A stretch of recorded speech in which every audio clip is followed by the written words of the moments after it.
1.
Yeah, we can start with me. What do you want to say? Good evening, welcome to Elverys MacHale Park here. A rare thing, intermediate final in Mayo on a Saturday night under lights here. It's because last weekend Kiltimagh and Moy Davitts played out a thrilling draw in the Egan Mayo Intermediate Football Championship final, and they're here again this evening, both from East Mayo, both to battle out for the prize of being 2017 Mayo Intermediate Champions, and also for the right to go on and represent Mayo at Connacht level and maybe further afield. Before I get into the game, and there's lots to talk about there, we're going to look at a few events during the week in Mayo GAA. And first and foremost was the very sad passing of a much loved figure of Mayo Gaelic football, Joe Corcoran. Joe, of course, Jinkin Joe as he was known, stylist before my time, stylist of the 60s when Mayo desperately tried to break the dominance of Galway, the 3-in-a-row champions of 64, 5 and 6. And Corcoran played into the 70s as well, and he was renowned the country over as one of the greatest footballers ever produced by Mayo. Jimmy Lyons is going to reflect a little bit on Joe Corcoran. His many achievements have been well chronicled during the week, Jimmy. And I suppose you're going to draw on some childhood memories as somebody who influenced you and you sort of held you spellbound, I think, as a young boy. Is that Absolutely, right? Yeah. When we heard the news this week, I suppose a part of anybody of my generation went with Joe to his eternal reward. He was the man, really, when we were young. Back in the late 60s, Joe Corcoran was the name on everybody's lips. If he was around today, he'd be the Cillian O'Connor, the Kieran MacDonald. There was something about Joe that set him apart. Obviously, we had much television, we had no social media back in the day, we had no YouTube. So a lot of what we heard about Joe was by word of mouth, unless you were lucky enough to go and see a Mayo match, which we all weren't that lucky to do. Again, back in the day, it wasn't as easy as it is now. So Joe he fired up our imaginations. And then when I did get to see him, you could see why. There was something distinctive about him always. Even to look at him, he had that crew cut, even the way he used to tug out. He used to roll his togs up kind of from the inside. I don't know, do you remember that picture of him? He used to stand, and this is a memory I have, that he used to stand at the edge of the photograph, and there was the whiff of something different about him. And just reading about him during the week, I think that may have been because of what happened in 1963 when he didn't go on that trip to America, which I wasn't aware of at the time, obviously. He didn't play for Mayo for a while after that, so there was something different about Joe, a bit controversial, maybe a whiff of cordite or whatever. He was different, and he was different in the pitch as well. He had a beautiful stylist. He was called Jinking because he had that jink, left to right. He was very upright in his stance, just a beautifully clean, stylish, skillful player. He wasn't a really prolific goal scorer. I think he only scored about 20 goals in his over 90 matches. But his striking of a ball for points was classic. And of course he was the number one free taker at the time. Though that did lead to a bit of controversy. That you were talking about that Mayo team, how close it came. And it really was from 66 on that Mayo team should have achieved something, really. They were unfortunate. If there was a qualifier system like there is now, they probably would have. They went so close. They beat the Galway team in 67, hammered them up in Pearse Stadium. Seamus O'Dowd scored a great goal, sold at 50 yards. He was just out of minor. They captured our imagination. They went on to play Meath, but we were watching on television, and I think my memory of what happened anyway, and maybe somebody will correct me on this, the television went for a couple of minutes, and when it came back, Mayo 2 goals. Meath the 2 goals scored. They went on to win the All-Ireland. Following year, Mayo lost by a point over in Castlebar to Galway. I remember Joe Langan scoring a goal from a free. Then the following year, 69, they came out again, and this, we felt it was definitely going to happen. They played Kerry in the semi-final, and it was nip and tuck, and Mayo were a point down with a couple of minutes to go, a free. Joe Corcoran, of course, had to be the man to put this over. But I don't know, whatever they decided beforehand, free slightly to the right were to be taken by Seamus O'Dowd. I don't know why, because Seamus was a right-footed player and a fantastic player, as you know. And maybe if Joe had taken that, where would Mayo football be now? Because Kerry went on to win that All-Ireland, as Meath had in 67. Mayo won the National League the following year with Joe playing a massive part again. So, but after that, things petered out. They never got to where they should have. That was a great team. They had Ray Prendergast, John Marley was another hero, Johnny Carey, John Gibbons, Joe Early, all of these great players. And Joe was the one shining light because he was the forward that stood out above everybody else. And just one last memory of that I've always brought me from my childhood. Joe played junior for Ardnaree, and Armore were a junior club back then. I remember them playing over in Bruff, Armore against Ardnaree. I was probably about 7 or 8 at the time. And Joe has always got a bit more attention than than most, you can imagine. So some Armore player, I don't know who it was, may have been Kieran Durkin or someone like that, maybe met him. And Joe was laid out on the sideline, and I crept up, snuck in under the crowd to see this man stretched out, and I could still hear him, his rasping breath. He probably broke a rib or something, or cracked a rib. But no, he was. It's sad that he's gone, but great memories, and he was great. He was. I had the privilege of meeting him several times. After any time we went down to play Ardnaree, Joe was always there. An underage game, senior game, whatever. And I always appreciated the opportunity to have a few words with him. He always he knew his football, he knew his sport. And well, we're going to he's gone now. He's gone, and Arias Jago on him, one of the great figures of Mayo GAA, Joe Corcoran. May he rest in peace.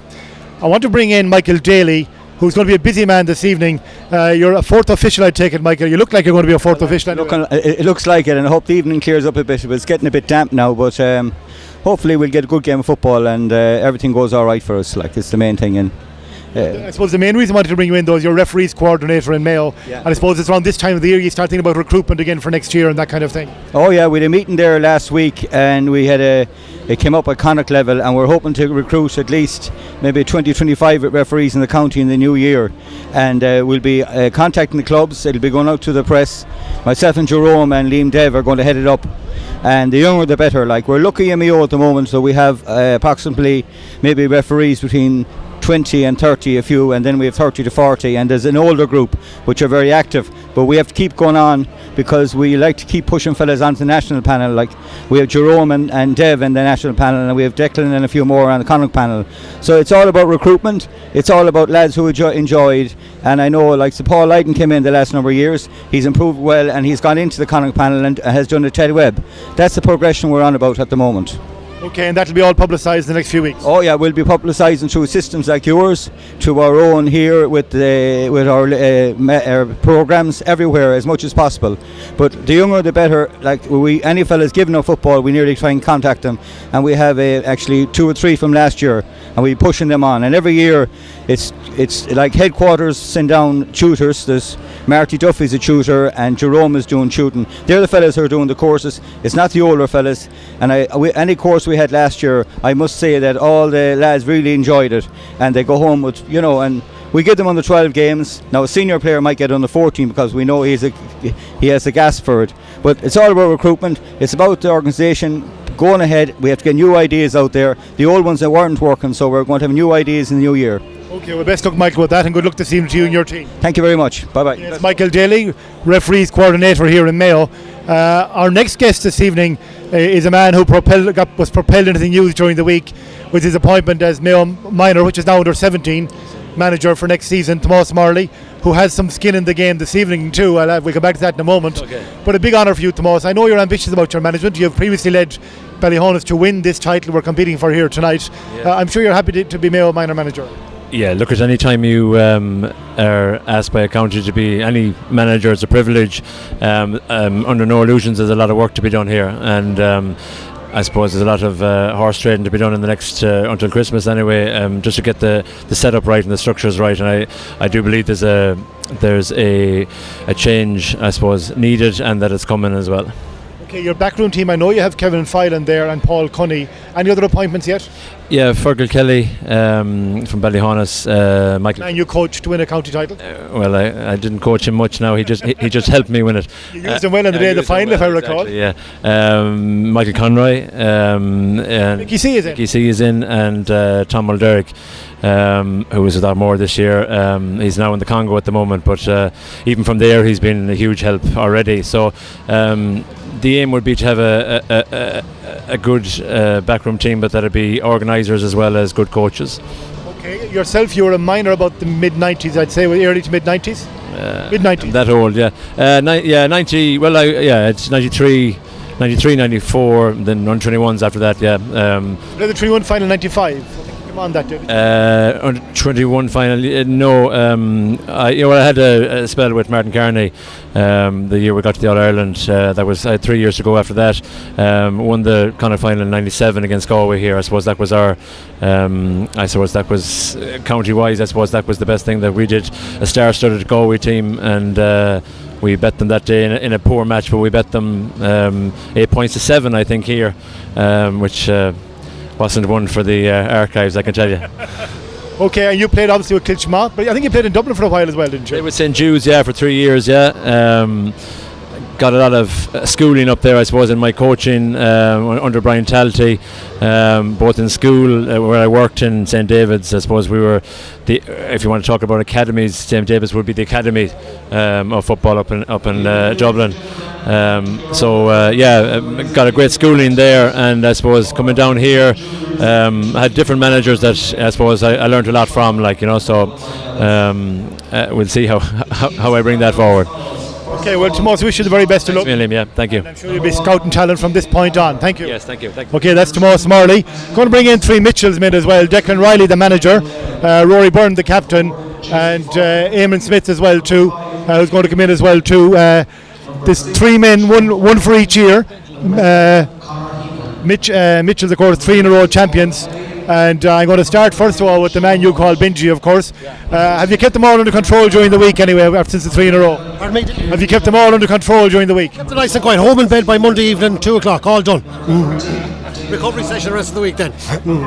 Rory, from your speech last weekend, it was clear it was a sweet one for you. You felt people had been beginning to consider your demise. Yeah, I suppose from the few games in the build up to it, we were kind of saying that, but looking at the results, I suppose people they had a reason to probably say that, but we felt ourselves inside that we were still going well, and that we still had the confidence in the team that we could do the job on the day anyway. So thankfully we did. It's been a very good year for Mitchell. You've won a few underage county titles as well. Yeah, we've won the under 14, 15 today, under 16 and senior title. So yeah, it's been a good year, a good progressive year. Yeah, very happy with it.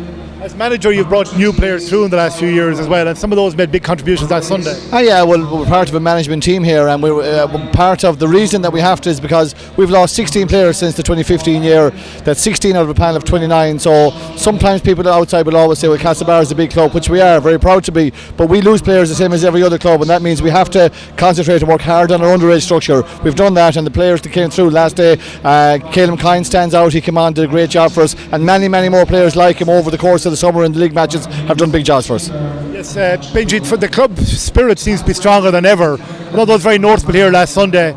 Jeremy McDonough spoke about it with us as well. The whole sense of Mitchell's as a club really on the move. Yeah, I would have to agree. I mean, as you've alluded to there, underage success is coming probably from the success of our senior team. 3 in a row is a huge title, 4 and 5. The young fellas like to see people in Mitchell's jerseys now. I'm involved in the under 6s myself. We've 40-50 young fellas up there every Saturday, all talking about Rory Byrne, talking about Jeremy McDonough, talking about Paddy Durkin, not just from a Mayo, talking from Castlebar. Anyone talking about Barry Morden at all? No, that's some. Barry is.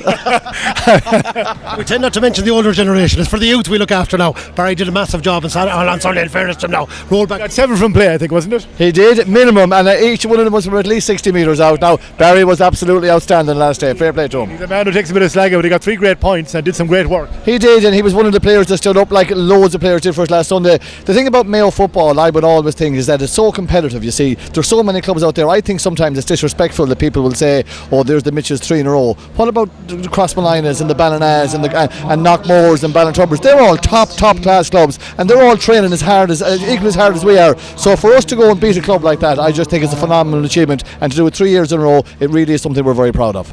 MacHale next, Rory. Yeah, I suppose. Will you make a mountain out of a MacHale? Like that one, Dick. Yeah, you're thinking about that one a long time. I never thought I'd get a chance. Yeah, look, I suppose we were out the back there, back training again there this evening, and I suppose it's back to work now again. You know, it's great to enjoy, but it's, I suppose we've been here for the last 2 years now, and we know that you have to get back down to earth fairly quick. Torrestran last year ran us fairly tight as well. They gave us a bit of a scare in the first round, so we have to take everyone very seriously, and it's about professional performances from this point on now, and getting our job done, and yeah. Okay, good stuff, lads. Thank you for joining us this evening. Declan, Benji and Rory from Castlebar Mitchells. We're about to get going here. It's give and take here. We're about to get going with match commentator Tom Carney. The teams are going through their meet each other routine. He's going to be joined by Brendan Mooney and Gary Rowan on commentary, and we've Austin O'Malley and Jimmy Lyons and Mickey Conroy here as well. We're going to bring them in at half time to assess the first half, but first of all, over to match commentator Tom Carney. Thank you, Liam, and welcome everyone to Elverys MacHale Park for this intermediate Egan Jewelers sponsored intermediate final. I'm joined by Gary and Brendan again, and we have to say the conditions here mightn't be conducive to fantastic football, but with the light mist falling down and the breeze coming straight across the pitch from the media tower on the far side as we get ready for the of this evening's match. We will ask patrons to be upstanding for a minute silence. We're going to observe a minute silence for Who was a former Mayo Jinkin Joe, who passed away recently. who was laid to rest today. Joe made his championship debut for Mayo in 1959, and over the course of his career won 2 Con Championship medals, a National League medal and the Railway Cup. He was Mayo's all-time top scorer until 2012, with a total of 20 goals and 358 points to his name. Erleshje Gorawahan.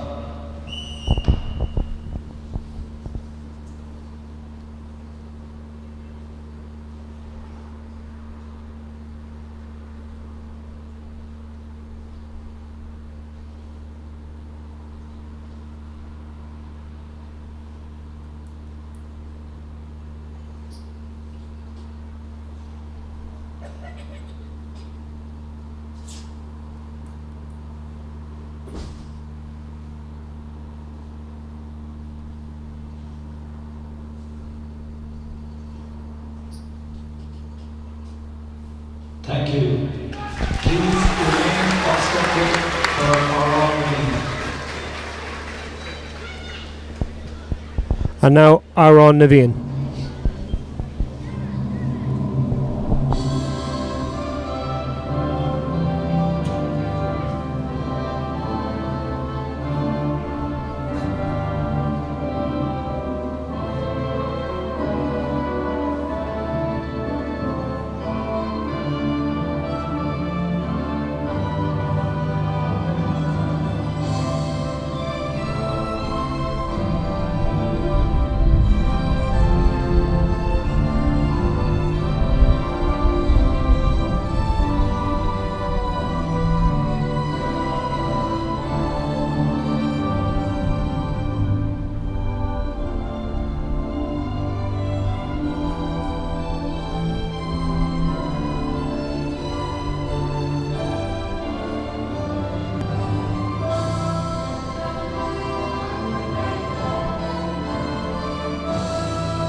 As the stand here in Elverys MacHale Park continues to fill with supporters coming in, as you can see from our pictures, the wind is blowing straight across the field as Kevin Kennelly is trying to get the players outside the 45s. As we said, the conditions this evening are going to be slippery underfoot with the light mist, and we're underway in this county final. And straight away there's a free, and Kiltimagh will have the ball, and it's Paul Kelly who delivers a quick ball inside, and the hop is just couldn't be held there by David Lydon.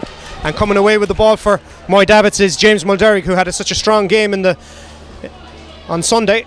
And the ball is delivered quickly in, and it looks like they're trying to work the ball fast through the hand, but that attack breaks down and it's won by Conor Heenan. Can't quite get it up at the first attempt, but eventually it gets out to Mulderrick, and he's looking to get Paul Kelly underway, and Paul Kelly is coming up the sideline. Well chased down by Sean Kelly, and it breaks eventually to Stephen McDonald, who got 3 points the last week, but it's turned over well by Dara Ruan on as a replacement for Noel Regan, and bursting through is Alan Burke, and he's going to try and get the first score of the game, but that drops into the hands of David Gallagher, and he's can get Kiltimagh to safety again, and they start building from the back. Both teams were going through strenuous hand pass drills before throw-in, so that'll tell you the kind of game plan that they'll be looking to do is try and run it through the hand in these conditions. And Gary, you'd have to say that it might be a day for the hand pass. Well, it looks to be like conditions like the last weekend. The wind seems to be blowing across the field, at times blowing down the wind towards the Bacon factory, and well, it seems to be changing, but I think conditions are slippy too. There's a bit of mist falling. There's another free given and played quickly inside to Lydon, and he turns inside and he's going to have a go on his favoured right foot, and that's gone over the bar, and that's the first score for Kiltimagh. And Lydon off the mark already. Yeah, Liam Lydon off the mark already. It was a great ball in by Ronan Malee, who came out to the middle of the field and won it. Very strong through the tackle, Ronan. A nice quick ball into Liam, who turned lovely and popped it over the bar. Moy Davitts goes short and eventually gets out to Burke, who comes across the field, draws the man, and they're eager to try and get the buck, counter-attack the ball as quick as they can. Oisin McHugh delivers the ball inside towards Reap, who was so prolific in the first game, but that ball just beats him, and as we said, the conditions underfoot wouldn't be conducive to fast ball in, and as the ball will accelerate off the surface as it's greasy here in MacHale Park. And Conor Heenahan evades the tackle of Brian Heenahan, and plenty of touches in the early stages for Stephen McDonnell. He finds himself back in his own half back line trying to support as he's closed down by Dara Uwan, so the free will be where, but in the middle of the field there's an entanglement going on, and the linesman on the far side is his flag up. He's trying to draw the referee's attentions to it. I think it was Sean Forkin and Sean Kelly who seem to be getting to know each other slightly better in the middle of the field, and the linesman calls Kevin Kennelly from Hollymount Carramore over. We didn't say that as we're following the play. No, I don't think there was an awful lot in it. A bit of pulling and dragging, probably, as you said, getting to know each other at the beginning of the game. Kevin Kennelly will probably have a word and maybe flash a yellow card here just to settle things down. 1 point to Kiltimagh, and Moy Davitts no score at this stage, and the game's been interrupted by a couple of frees. As we said, the conditions will make it slightly more difficult for the free-flowing football that we wanted, but as we said, the first game was a fantastic feast of football, and we want to see the same again. So hopefully, Kevin, cooler heads will prevail, and it'll just be a stern telling off for the two boys. And Kevin Kennelly is flashing yellow to both players, so both players' cards marked now, which with only 3 minutes gone is going to make it an interesting battle between those two as the free is taken, delivered back to Matty Cummins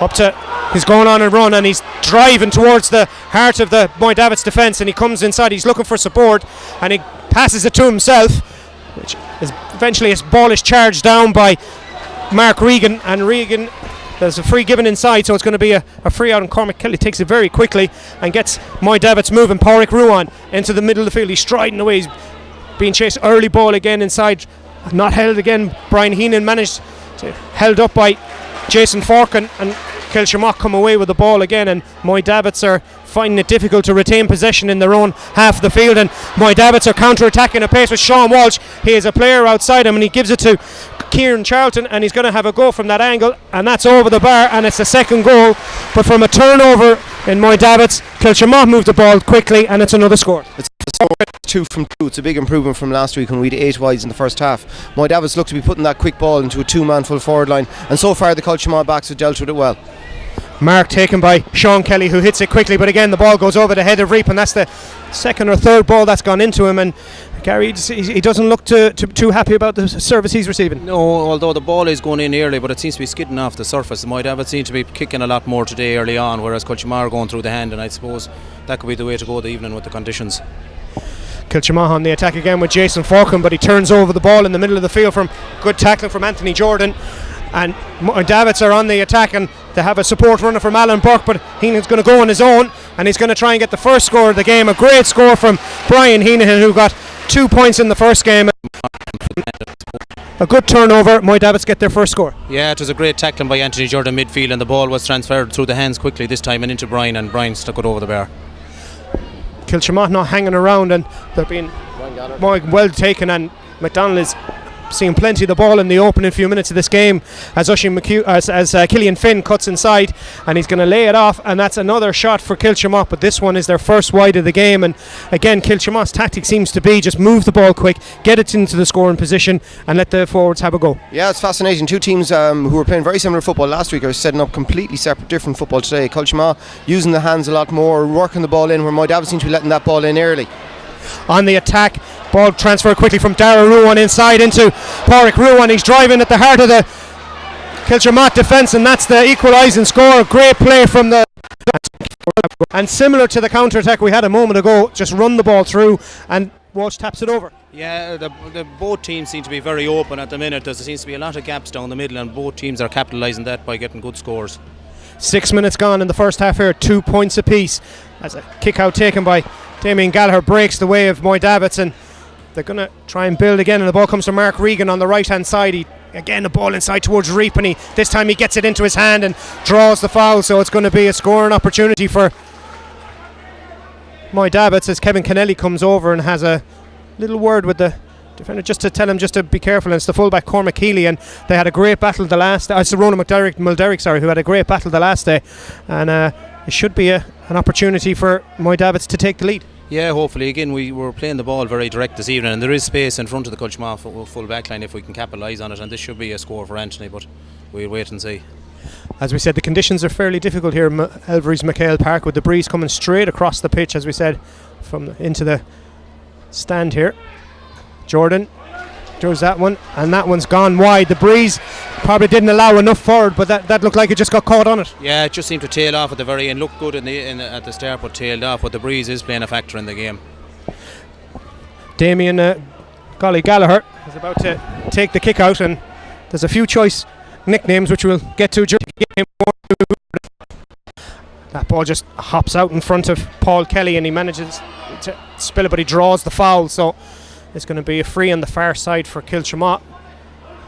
Free to take it is McDonald, back trying to act as playmaker in his own half of the field, and he spreads the play this side, but that kick has gone behind Matty Cummins, and it's going to be a sideline ball for Moy Davitts. Sean Mulroy has it in his hand, he lays it off, and it's a soccer touch back to him, and he gets it up into the hand, but the ball is seemed to have been a foul taken quickly by Mulderrick. Mulderrick to Sean Kelly, switches the play across to Reap, finds himself at the top of the D, left foot, and that's over the bar, and that's well worked from a turnover from Kiltimagh. Yeah, a crossfield ball there that skidded on over the sideline, and Moy Davitts took the free quick and capitalised on a great score by Brian. That's 3 scores on the spin now against from the opening 2 points from Kiltimagh. There'll be a slight concern that they're not penetrating into the other half. That's it, yeah. My biggest concern is the fact that don't seem to be awake to the quick free. Every time Moy Davitts get that ball, they're looking to move it straight away, and we just don't seem to be awake to that fact yet.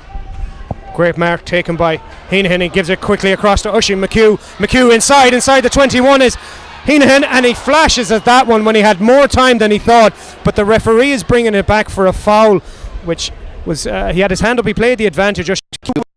That pass, it's going to be another opportunity for Moy Davitts, but again, as you alluded to earlier, that they're not alive to the quick ball at all. No. I think it was Oisin McHugh there was out on his own. He had acres of space, and no one seemed to be awake to the fact. Moy Davitts, as soon as they're getting that ball, whether it be in play or whether it be at a free, they're just letting it go as quick as possible. So it's something Kiltimagh at the sideline need to be aware, let the lads know, become aware of that. Haven't given in, got as far as the 45 of Moy Davitts, and it's been good pressure from Moy Davitts. Yeah, huge pressure from Moy Davitts. Every time we go into a tackle, the ball seems to spill, and Moy Davitts seem to come back out with it again, which is concerning. But look, we'll hopefully get on top in the next few minutes again. Reap off the right foot, lays that one over, and it's 4 points to 2. 4 points since the opening 2 points for Kiltimagh, and the forwards seem to be getting on top at the moment. Yeah, we're getting on top around the middle. A great catch by Anthony Jordan to initiate that attack, which resulted in that free. So we're getting on top around the middle. We need to hold that though. Gallagher goes long again, and the break comes Moy Davitts' way yet again. Kiltimagh, I'll double check, but I don't think they've won any of their kickouts yet, as the ball is rolling around there, but eventually coming away with it is Anthony Jordan. Jordan feeds it inside into Burke, and Burke is breaking off on his right foot, but that's gone to the right away for the second wide of the game for Moy Davitts. But again, good work in midfield on the turnover. Yeah, great turnover there again. James Mulderrick wins highest, broke the ball down. Good work by Anthony Jordan on the ground there to scramble it away to Alan eventually. We're doing very well around the middle at the minute, but we need to keep it up. Damien Gallagher with another kick out. Perseveres with the long kick out, going long, but this time the mark is well taken by James Mulderrick, and he's looking to play it quickly inside towards Brian Reap, who's just out in front, traps it with his right foot. Nice flick up, but retrieves it at the second attempt, and he's going to have a go with his right foot, kicking against the breeze, and that's just inside, and that's a great score for Brian Reap up of his right foot, taken by Mulderrick. Yeah, we're moving the ball very quick. We're finding Brian every time he's out in front. First 2 balls seem to slip out of his grasp. I suppose he was just getting used to it, but he's got the last few balls now out in front of Kevin Mulderrick, and it's playing very well. 11 minutes gone in the first half here. 2 points Kiltimagh, 5 points for Moy Davitts, and Kiltimagh find themselves in trouble out in the middle of the field. They have yet to win a ball cleanly or even a break in the last few minutes, and as the commentator says that, Killian Finn gets that break for Kiltimagh. Maybe he shouldn't have said anything and left Davitts going. So Davitts now get to defend a little bit as Kiltimagh are trying to get an opportunity, and it'll be interesting to see how they develop the play. As the ball again is worked through the hand from Kiltimagh, as we said, as the conditions dictate possibly that That's how the game will go as the rain continues to fall here at Elverys MacHale Park, as Stephen McDonald delivers a high ball in towards David Lydon, who got a goal in the drawn final earlier, delivers it back out, and they're through on the right foot, and that's left hand, and a goal scoring opportunity for Kiltimagh goes to Egan. Yeah, goal scoring opportunity. David Lydon did great with an awkward ball high in for him from Steve McDonald. Popped it off lovely to his brother Liam, who usually finishes in the first game here last weekend. He buried it in the low bottom left hand corner. Today he went for power and it trailed to the left and wide. Ball kicked out by McGlynn, finds his way to Kiltimagh and eventually gets delivered by Paul Kelly across the field, and it's broken to Kieran Charlton. Charlton has a Ronan Malee, the captain, outside him, the diminutive figure who can spin his defender one way then the other. Gets it back to Charlton, who's going to have a go off his right foot from a far out the field, and that's gone to the right and wide, and that's a bit of a concern when you consider that's their fourth wide of the opening few minutes. Fourth wide in a row as well. We scored our first two shots, put them over the bar, and we've had 4 wides in a row, which is a big concern considering last week we had 8 wides in the first half. So 4 wides to Kiltimagh, 3 from Moy Davitts. It's concerning. Moy Davitts go short with the kick out, and eventually it finds its way to Sean Kelly, who delivers a quick ball inside to Reap, who's surrounded by 3 players, but tries to win the ball but can't get it back up, and Kiltimagh by sheer numbers turn it over and can transition from defence into attack if they decide to get the foot down. And coming up the sideline here is Stephen McDonald, who tried to play a hand pass to himself, a bit of a cheeky one there against Dara Ruan, who gets the ball back for Moy Davitts, as McDonald didn't seem to have any support and decided to go alone. But now the Moy Davitts are back on the attack with Oisin McHugh delivering it long inside towards Brian Heenan, the left corner forward position held up by both cornerbacks of the James from Forkin and Matty Cummins. Elects to go, but it's gone wide, and that's 4 wides all. But Moy Davitts are not having it all the way in, and Jimmy Lyons.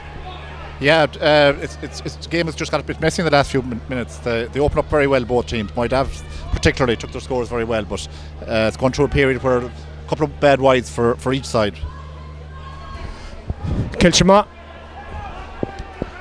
looking to try and get a score. As we said, since their opening 2 points they've had 4 wides, and they're looking inside to play line, and he gets it into his hands, boing, and that's a goal for Kiltimagh out of the ball delivered in. It was an optimistic ball, but David Lynon was playing off the shoulder of the last defender, and you have to say he took it well over his shoulder and rifled it into the bottom corner. That's it. Three goals in the last 3 games for David Lydon. A fantastic ball in by Killian Finn. You said it was an optimistic ball. I don't think it was. He actually picked him out. David had his hand up, pointing where he wanted, and Killian put it on the penny for him.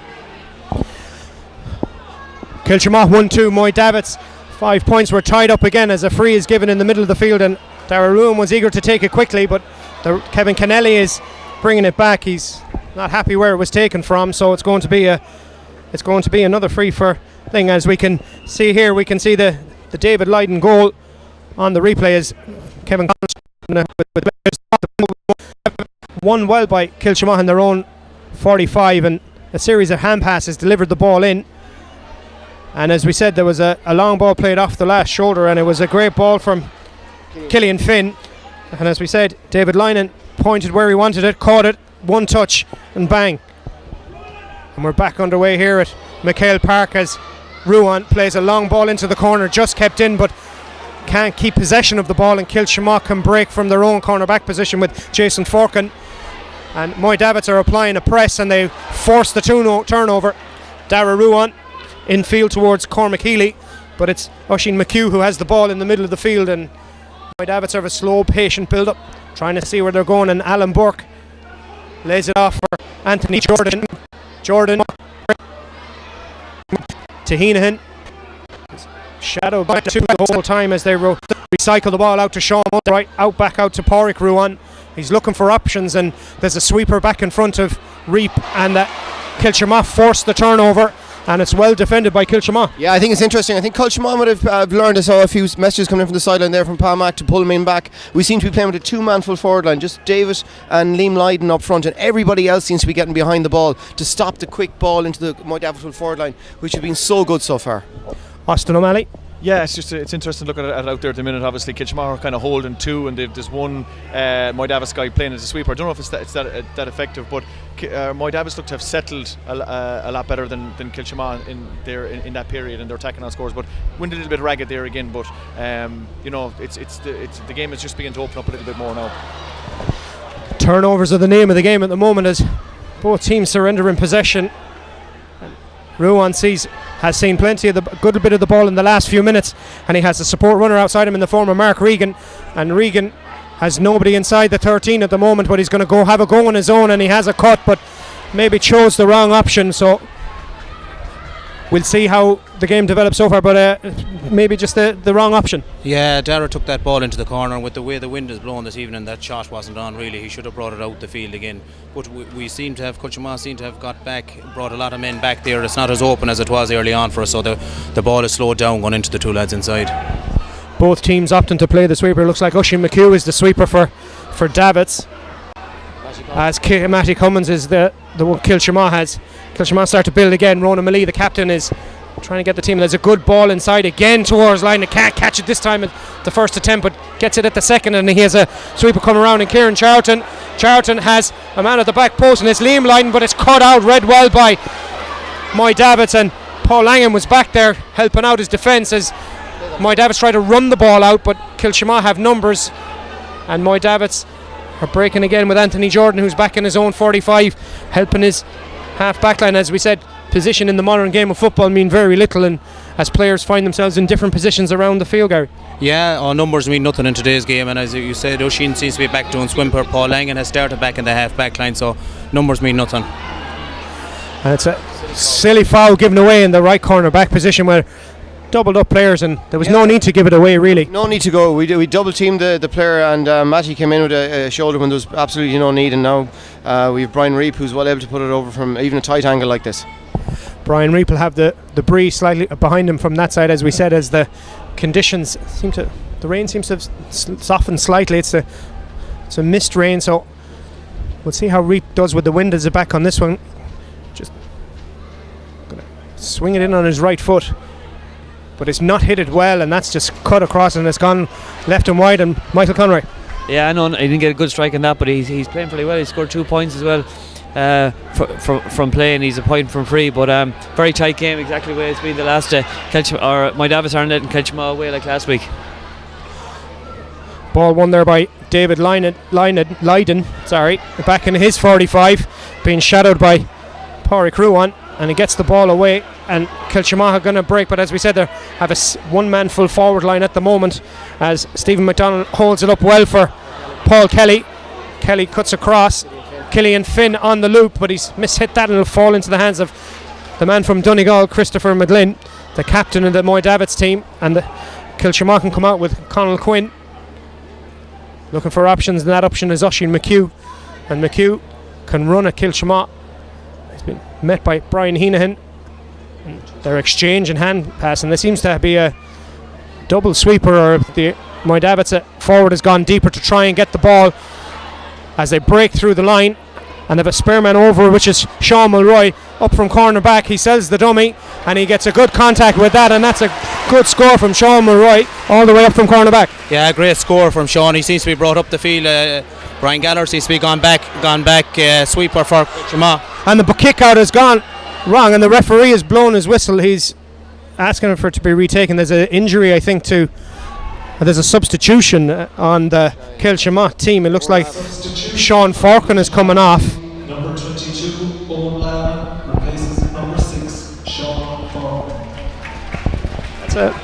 It's a bit of a surprise there early on. Yeah, absolutely. Yeah, I think what will happen is Owen will go slot into the centre half forward position, and Kieran Charlton will move back. Probably a more natural position for Kieran there, centre half back. And Owen has come back from injury after a long period of cruciate ligament injury. So it's great to see him come on. He's a strong footballer. He spent a lot of time in the gym the last couple of months, and he'll be really wanting to put an impact today.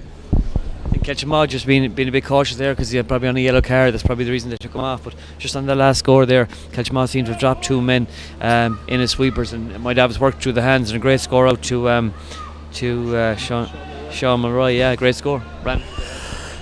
The 2 sweepers will be Will that not encourage Moy Davitts to run more, Michael? Yeah, they should be. Yeah, that's what I'm saying. Yeah, they kind of got that last ball. They're going to have to, because it's very hard to get through it. They're not going to be able to find Brian Reap or Brian Heenan like they were. They've had a great start. So they're trying to get it in there, and the two boys have it blocked up. Right, they're standing right in the edge of the D, the two of them.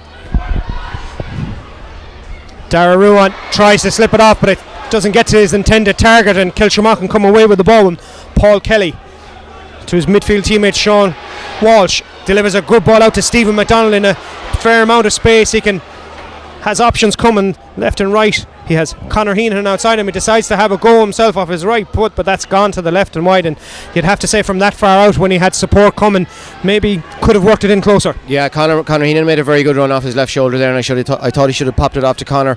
But again, look, it's no harm a lad having a go on a big day like today, and it went wide, but sure, next time. Short kick out from McGlynn. Quick ball delivered into midfield, and Moy Davitts can build again, draw another foul, and this time Sean Kelly hits it quickly inside. Heenan, 2 for company, as we said. There's plenty of men back from the Kiltimagh perspective, and he delivers that ball to Sean Kelly, and that ball was towards Brian Reeve. Not sure if it was a cross-come shot, Austin O'Malley, but it was close. Yeah, it was very close, but it's evident there both sets of forwards are snatching at things. They need to be just a little bit more composed. We've had it at both ends there, and either team would rule these misses come the 60th or 65th minute. 23 minutes gone here in the Egan Jewellers Intermediate Championship Final replay, live from Elverys MacHale Park, and an opportunity for Moy Davitts to stretch their lead. Yeah, it looks like Brian Reap is going to have a go at this. He should be capable of kicking. He kicked a lovely one in the first game. Kiltimagh seem to be sitting very deep now. They're blocking up the runs for the Moy Davitts. Quickly taken, he's not had a go. He shifts it out, and it's gone to the back post, but that's gone over everybody's head. There wasn't a touch on it, so it's gone out for a goal kick. That time he decided to go short. Yeah, probably with the wind, the way the wind is swirling around, it doesn't seem to be favouring anyone, but it seems to be swirling, and it's difficult to shoot, so maybe he chose the right option, but it didn't end up the right option. Michael Conroy, you've played in a few games with difficult conditions, most notably last weekend out in Bacon. Yeah, this is very similar, but just a note, I think Sean Kelly started a lot brighter tonight. He was involved in that play. Seems to be a lot more lively. The yellow card might have waken him up, you know what I mean? He's playing very well, but Moy Davitts are gone full core press on the kick out. They're looking to get change off that. On the attack here again. Golly, Gallagher decided to play full-back for a while, and he's worked it well inside, and the substitute is on to take a score. Saved on the line. It's still danger, still not gone. The rebound taken by Pádraig Ruan, as turned over by Kiltimagh though, and the danger is still there for Moy Davitts as they're trying to get the ball down, and it seems to have got a bit messy, but eventually the ball, and it's kicked on the ground, so it's going to be a free out for Moy Davitts, but a great opportunity by the substitute. Great opportunity for Owen. His first touch in on goal, probably a hard one to take, but look, it's disappointing to come away with no score out of that. We had 2 opportunities. In fairness, Steve McDonald really should have done a bit better than getting the ball blocked down. We should have got a point out of that. 1-2 Kiltimagh, 6 points Moy Davitts. Coming up to 25 minutes gone in the first half here at Elverys MacHale Park, and it's been a fairly cagey contest between two teams that know themselves very well. Local rivalry and neighbours, as James Mulderry carries the ball into the 21, and he lets that go with his left foot, and that's a good score from James Mulderry. Yeah, great score. It all started back from a great block down back in our own defence, and the ball was worked up the field after a free through the hands from Anthony Jordan to Sean Kelly. I think, and Sean, as Michael said, Sean is out in front way more tonight, more in the game, and moved it on to James Mulderry. A great score. One-handed catch by Sean Welsh. Lays it off to Killian Finn, and he's seen plenty of the ball, made the goal, but can't quite get away from his marker that time, and great work by Anthony Jordan. Gets Moy Davitts away, and Sean Mulroy, who scored a great point a moment ago, to Mulderry. Mulderry trying to find Heenan, but he can't grab the ball even at the second attempt, and Kiltimagh can come away with it as Heenan gets himself slowly up off the ground, as Mulderry delivers a quick pass inside, and won well by Liam Lydon, and Kiltimagh have numbers in attack as Moy Davitts get back to try and defend their goal. Ball gets to O'Lavin again, and this time much better, finishes it quite well from a good turnover in their own half back line. He did, surely, and it's on his weaker on good control to take it on. Great stuff by Kiltimagh. Attention is being given to Well, the Moy Davitts player who's down, and the physios are on, and it looks like it's Brian Heenahan, and they're signalling that they might need to. They're calling to the sideline as we can see the Lavin point there in just a moment.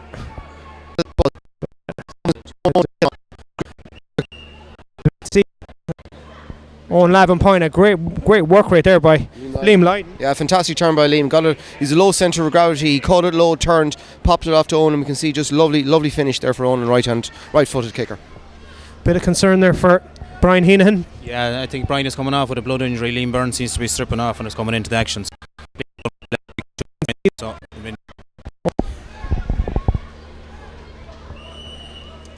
Liam Byrne on the field. Score of 2 points in the first game, as Gary said, and that kick out has gone straight to Kiltimagh. They're able to build again with Brian Gallagher.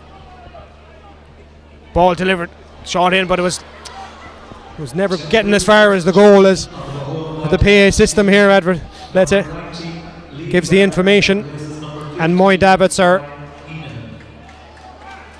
looking to build from the back. It's a slow, patient build-up game they're playing at the moment. They're trying to bypass the mass numbers, and there's only a single sweeper back for Kiltimagh at the moment, which is Matty Cummins, but he's called into action as the ball is turned over by Kieran Charlton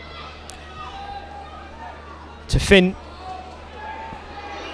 and he's been held up, but earned, engineered. There's various different words, and now the referee is saying he got involved in the afters. He pushed his man, and now it's a hot ball.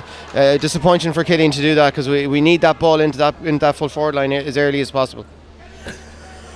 Kevin Kennelly lets the linesman know how long he's going to be allowing for additional time at the end of this first half, as we come up to 28 and a half minutes gone in this Egan Jewelers Intermediate Championship final replay live for you on Mayo GAA TV. Don't forget to get in touch with us on the Twitter at Mayo GAA TV, or on our Facebook, as the board goes up with 2 minutes of additional time in the first half here. It's only a 1 point game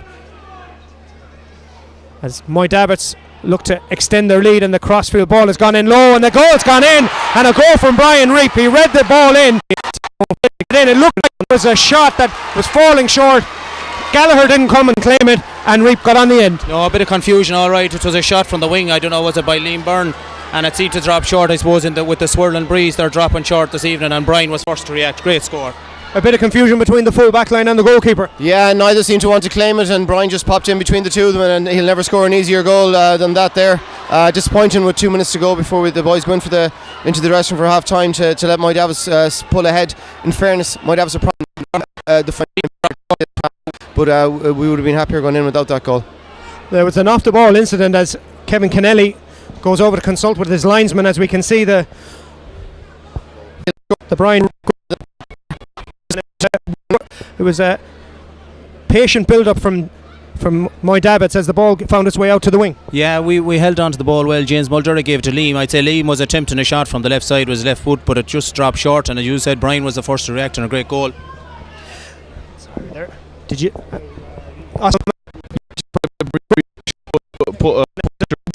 as it just faded to the back post there. Full back got his feet in a little bit of a tangle, but Brian composed again, and he got a nice touch on it into the back of the net. So that's a major score right before the break, and that'll change the complexion of the game significantly now. Kieran Charlton gets a yellow card for the off the ball incident, and it could be more colours here, as well, looks like it's Killian Finn who's was he already booked? He's already booked, and it's a straight red card for Killian Finn from Kiltimagh. Kiltimagh's task just goes from bad to worse after conceding the goal, find themselves 4 points down, and now find themselves playing the rest of this game with 14 men. Yeah, that's it. But look, we played I think the semi-final with most of the game with 14 men as well, and we got through that. So look, maybe an extra man doesn't always help a team. It might put the blood up for the second half, and look, we need to get a score here before half time, hopefully. Ball kicked away. Conor Heenan was trying to find a forward line, but Moy Davitts are going to be playing, probably see out this first half with 1 minute of the additional 2 gone. They're just going to try and play this first half out and get into the dressing room as fast as they can, as there's a contact off the ball as it was delivered, but it's inside to Ripley. They're exchanging passes very slickly, and that's gone with the left foot, and that's over the bar, and that's going to send them in at half time with a 5-point lead. And Gary Rowan, you have to be pleased how this first half has worked out. Yeah, very pleased now. At the minute we're going well. I think Anthony Jordan kicked a great score then, but I think Sean Kelly is far more in the game this evening, playing very well at centre half forward, getting on a lot of ball and spraying it into the full forward line. Similar to the last day, the full forward line for Moy Davitts doing all the damage. Yeah, 1-5 today so far, 1-11 the last day. They're the really dangerous forward line. We're just not stopping. We're just not stopping good ball going into them, and it's very difficult for our full backs to deal with it. The 2 minutes of additional time have been played as Kiltimagh try to get a score before half time, but Paul Kelly's attempted hand pass is cut out well by Pádraig Ruan as the referee blows the whistle, and there's a bit of a tangle as well, and all players are coming from all over the field and getting involved in what's going on. It's going to be a while before they find their way into the dressing room. As the full-time whistle was blown, there seemed to be a bit of contact off the ball as players and selectors try to separate what's going on. We'll try and see what happened as players on the ground. The umpires and the selectors are going to be thinking there seems to be contact going on. Well,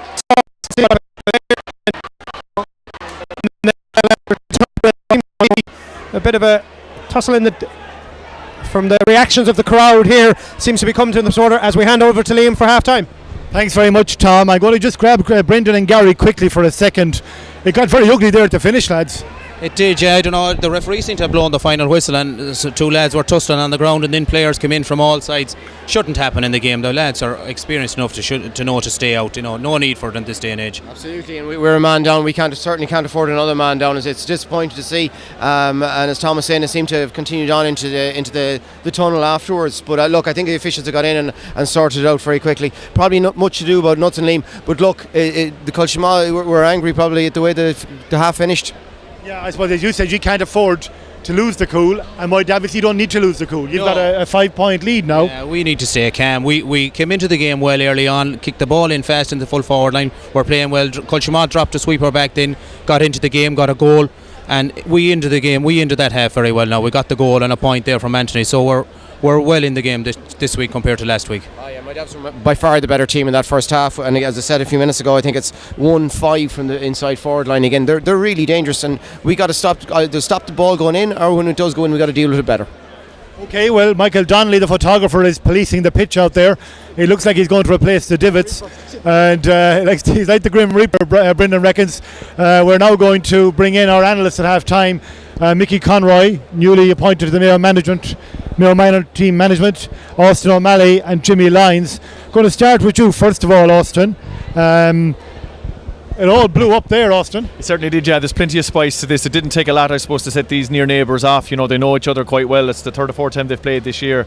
I suppose just looking at the game overall, it's a game that's it's ebbed and flowed. I suppose Kiltimagh came out of the blocks there and kicked the first couple of scores, but then they began to become quite wasteful and they look ragged up front. Moy Davitts settled really, really well, and I suppose that man again, Brian Reap, has been kind of leading the line. And I mean, it was evident early on that Moy Davitts were moving the ball a lot quicker today. You know, that kick passing, and you know they really kind of kicked on for a period there. Then Kiltimagh again back into the Super Bowl from Conor Finn, and he'll be a loss now that he's sent off, you know, and an excellent finish from young Erwin again. So, you know, Moy Davitts just looked a little bit more composed this evening, and they seem to be getting the right guys on the ball at the right time. Their centre forward there is also grown into the game as well. So, you know, they're certainly in a really good position now.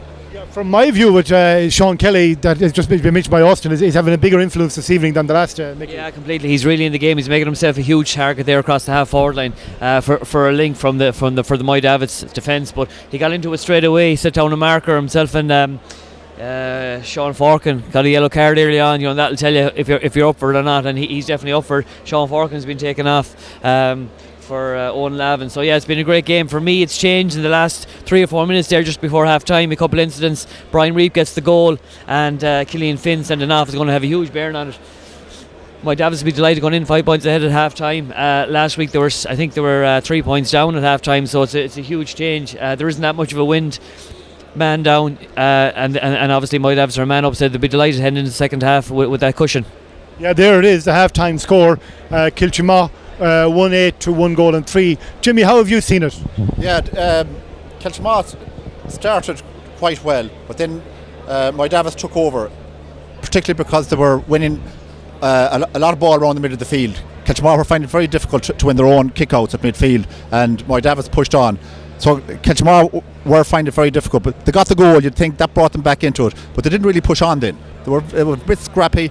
They started getting a little bit niggly, and then the goal set them back again 4 or 5 points down when they looked like they were going to go into half time just a point down. And unfortunately they've lost their composure, which was a trademark of theirs up till now. They kept playing the game as they saw it, but the sending off of Killian Finn there just before half time, it looks like it's going to be very hard to come back from that, seeing that they're already 5 points down. They need every man they can on the pitch, and they were already struggling to get a proper to get their game going, and it's very difficult to see how they're going to do that now. Was that the beginning, not at the end obviously? Kiltimagh are still there, but that was a moment of fury really, with the sending off, and I know the goal had come before that, but did that mark a really bad time for Kiltimagh? It did, because they didn't look like very comfortable in their own skins anyway. It didn't look like they were on their game as much as they were last Sunday. But like I said, if they got into half time just a point or two down and settle things again, but to concede a goal like they did, and it appears that pushed them over the edge. It's certainly the case for Killian Finn. Big players for Moy Davitts.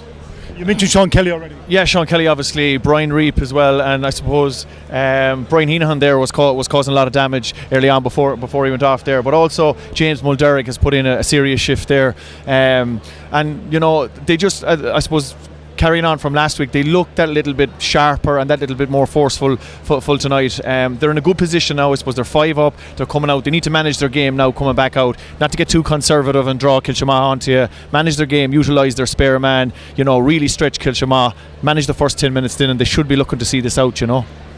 Taking a look from a Kiltimagh perspective, Mick, what must they do now? I suppose first of all they're disappointed having played nearly all of the football here last weekend, bar that purple patch of Moy Davitts. Where do you think they're at now? Yeah, it's a huge turnaround, I suppose, from Moy Davitts. They would have got huge energy from the last 7 or 8, I suppose, minutes of the game last week. I was looking back at the game today. On 22 minutes, they were 5 ahead, Kiltimagh. On 25 minutes, they were level, and in the end, they could have won it. Or Moy Davitts could have won it. So Moy Davitts obviously got a huge energy, huge momentum coming into it, and they brought it from the start, from their tackling. And as regards Kiltimagh, where they go for 5 points down, they're going to have to settle things in the dressing room, get their composure right, and come out and just chip away the scoreboard.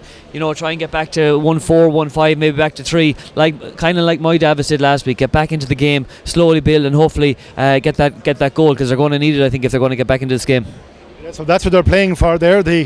It's the McDonald Cup, isn't it, Jimmy, at intermediate level? No, it's the Sweeney Cup. It's the James Sweeney Cup. P. McDonald Cup is the Junior Cup. That's what they're playing for. They didn't get to hand it out last weekend, but Moy Davitts in the driving seat here at Elverys MacHale Park. 1 goal and 8 to 1 goal and 3. We had an entertaining first half that exploded into life in lots of different ways, and continued into the tunnel as well. Jimmy, I was making the point to Brendan Mooney and Gary Rowan. Kiltimagh can't afford to lose the cool because they've lost a man already, and Moy Davitts need not to lose the cool because they're 5 up. So from both team sides it was unnecessary, I think. Absolutely, yeah, but unfortunately if they could have just got into, if half time was blown a couple of minutes earlier, it would have suited both, well, certainly Kiltimagh. Moy Davitts, it's all in their favour now. There's no reason for them to lose their cool. They have the extra man, they can play the ball around, and I was just saying to Austin there, we remarked in the first half that the wind appeared to be blowing up to the non-Bacon side end, which was different from last Sunday. But now, as we can see, it seems to have swung around again. So it'd be favouring Moy Davitts. What's the non-Bacon side end? Now let me see, because the Bacon factory's gone in the first place. So that's the Bacon factory down there, isn't it? So well, they're both non-Bacon factory end, but he's a traditionalist, Jimmy. Jimmy's a traditionalist, yeah. So we have the Bacon factory, and we have to rechristen this in now, the Cahill Duffy end or something. The artist formerly known as the Bacon factory. yeah. No, it's interesting. Just going back to maybe there, Killian Finn's, I I suppose sending off there is going to have a major impact on this game. He was actually he had a big imprint on the first half there with the ball for the goal, but he was carrying enough of the ball deep into the heart of Moy Davitts there, and he was putting himself about in terms of even drifting back, and he was a link man there, and it's unfortunate that he's gone, because he's actually a very attractive player to watch. He's very stylish, very languid, and he's going to be a big loss here this evening now for those guys. Did you see it make this talk of striking? I think a strike with a knee, perhaps. Did you see it? Strike with a knee. I actually didn't see it. I suppose that's the best political to say. You know what I mean? No, but yeah. You were never PC, Mickey. No, never. No, but look at he's going to be a huge loss, but very aggressive. You can't, on a night like tonight, you have to hold. It's a county final. You have to hold your cool, hold your composure. But I suppose it all flipped in a second for them. They were 1 point down. Next thing they're 4. Bit of a shamazel, whatever he did with the knee, and suddenly they find themselves 5 at half time. That's where you need your big players to say, listen, let's hold the cool for a second. We need to get back into the game. We're 4 points down. Can it be done? Of course it can. Moy Davitts showed last week that it can be done. They went 7 points down at one stage, and in the end could have snuck it near the end. But it's interesting to see. Everything is pointing in Moy Davitts' favour. But we were here only a couple of weeks ago. We went Gary Moore. We're 6 points down. Came out, stuck to their game plan, stuck to the process, and got it back level. And we know Gary Moore could have beaten them in the first day, Caspar Mitchells, and Caspar Mitchells now the county champions. So look, it's all going to, the first 5 or 10 minutes are always key. If Kiltimagh need to stick to what they've been doing well all year, stick to what got them 7 points ahead last week, and take it from there. Yeah, Kiltimagh are back out on the field. We're awaiting the return of Moy Davitts.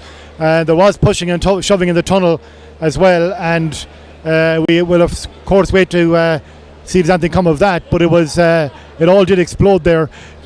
Jimmy, game plan now. It's in Moy Davitts' gift really to impose what they want on this game now. It is, yeah, but they have no need to take any chances. Just get possession, play it around, take their points, and frustrate Kiltimagh. Kiltimagh would be hoping again, but they can't go hell for leather either, because they can't expose themselves to another goal or a few quick points. Now, I have to say that Liam Lydon has been doing very well at full forward. So if they can get a ball into him, he's taken on his man a couple of times. He created another goal chance before they got the goal. So there's still some hope for Kiltimagh. In a word, gentlemen, or maybe 2 if you're going for Moy Davitts. It has to be Moy Davitts. I suppose, yeah, you'd be tipping them at this stage, provided they manage their game, yeah. Yeah, absolutely. Moy Davitts looking forward to the second half. There's massive energy in the first half. I hope they can keep it going. Okay, well, both teams are back out now. Moy Davitts, the second of the 2 out, and I'm going to hand back to match commentator Tom Carney, who'll be joined for the second half by Gary Rowan of Moy Davitts and Brendan Mooney of Kiltimagh, our guest analyst from the 2 clubs. Back to you, Tom. Thanks very much, Liam.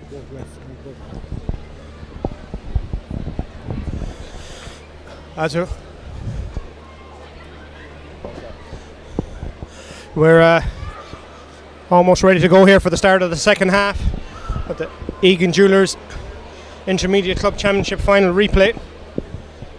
And the referee, waiting for the referee, and it looks like Roman Malee is being spoken to by the referee. As we said, from what we heard at half time, is there was a bit of a schmozzle in the tunnel as the players were coming off, and a yellow card indeed has been shown to Roman Malee, who's come out to the half forward line at the start of this game, and he has Cormac Healy for company. So we just need a Lee Rogie, one of the vital components of any football game. And every time you take a team anywhere, if you come home minus a football, you get ate by the club secretary or the treasurer. Well, I'm club treasurer, and those lads lost 8 footballs last Wednesday night up in that loan. We've got 5 of them back though.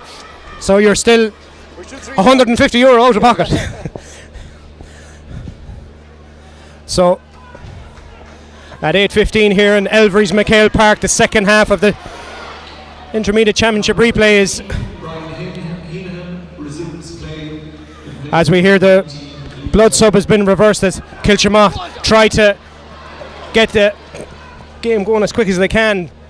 They're going to have a snapshot from way out on the left hand side, and that's leaked to the right and wide, and it seems to be clear from the start of the second half that the tactic will be just get the ball forward as quick as we can and try and eat into this lead. Yeah, well, every time we let the ball into David Lydon in the first half, we put Moy Davitts under pressure. So that'd be my opinion. Let that ball into the full forward line. We've got dangerous forwards there: Liam Lydon, David Lydon, Owen Lavin. The boys that can finish a game. So look, let it in and give it a go.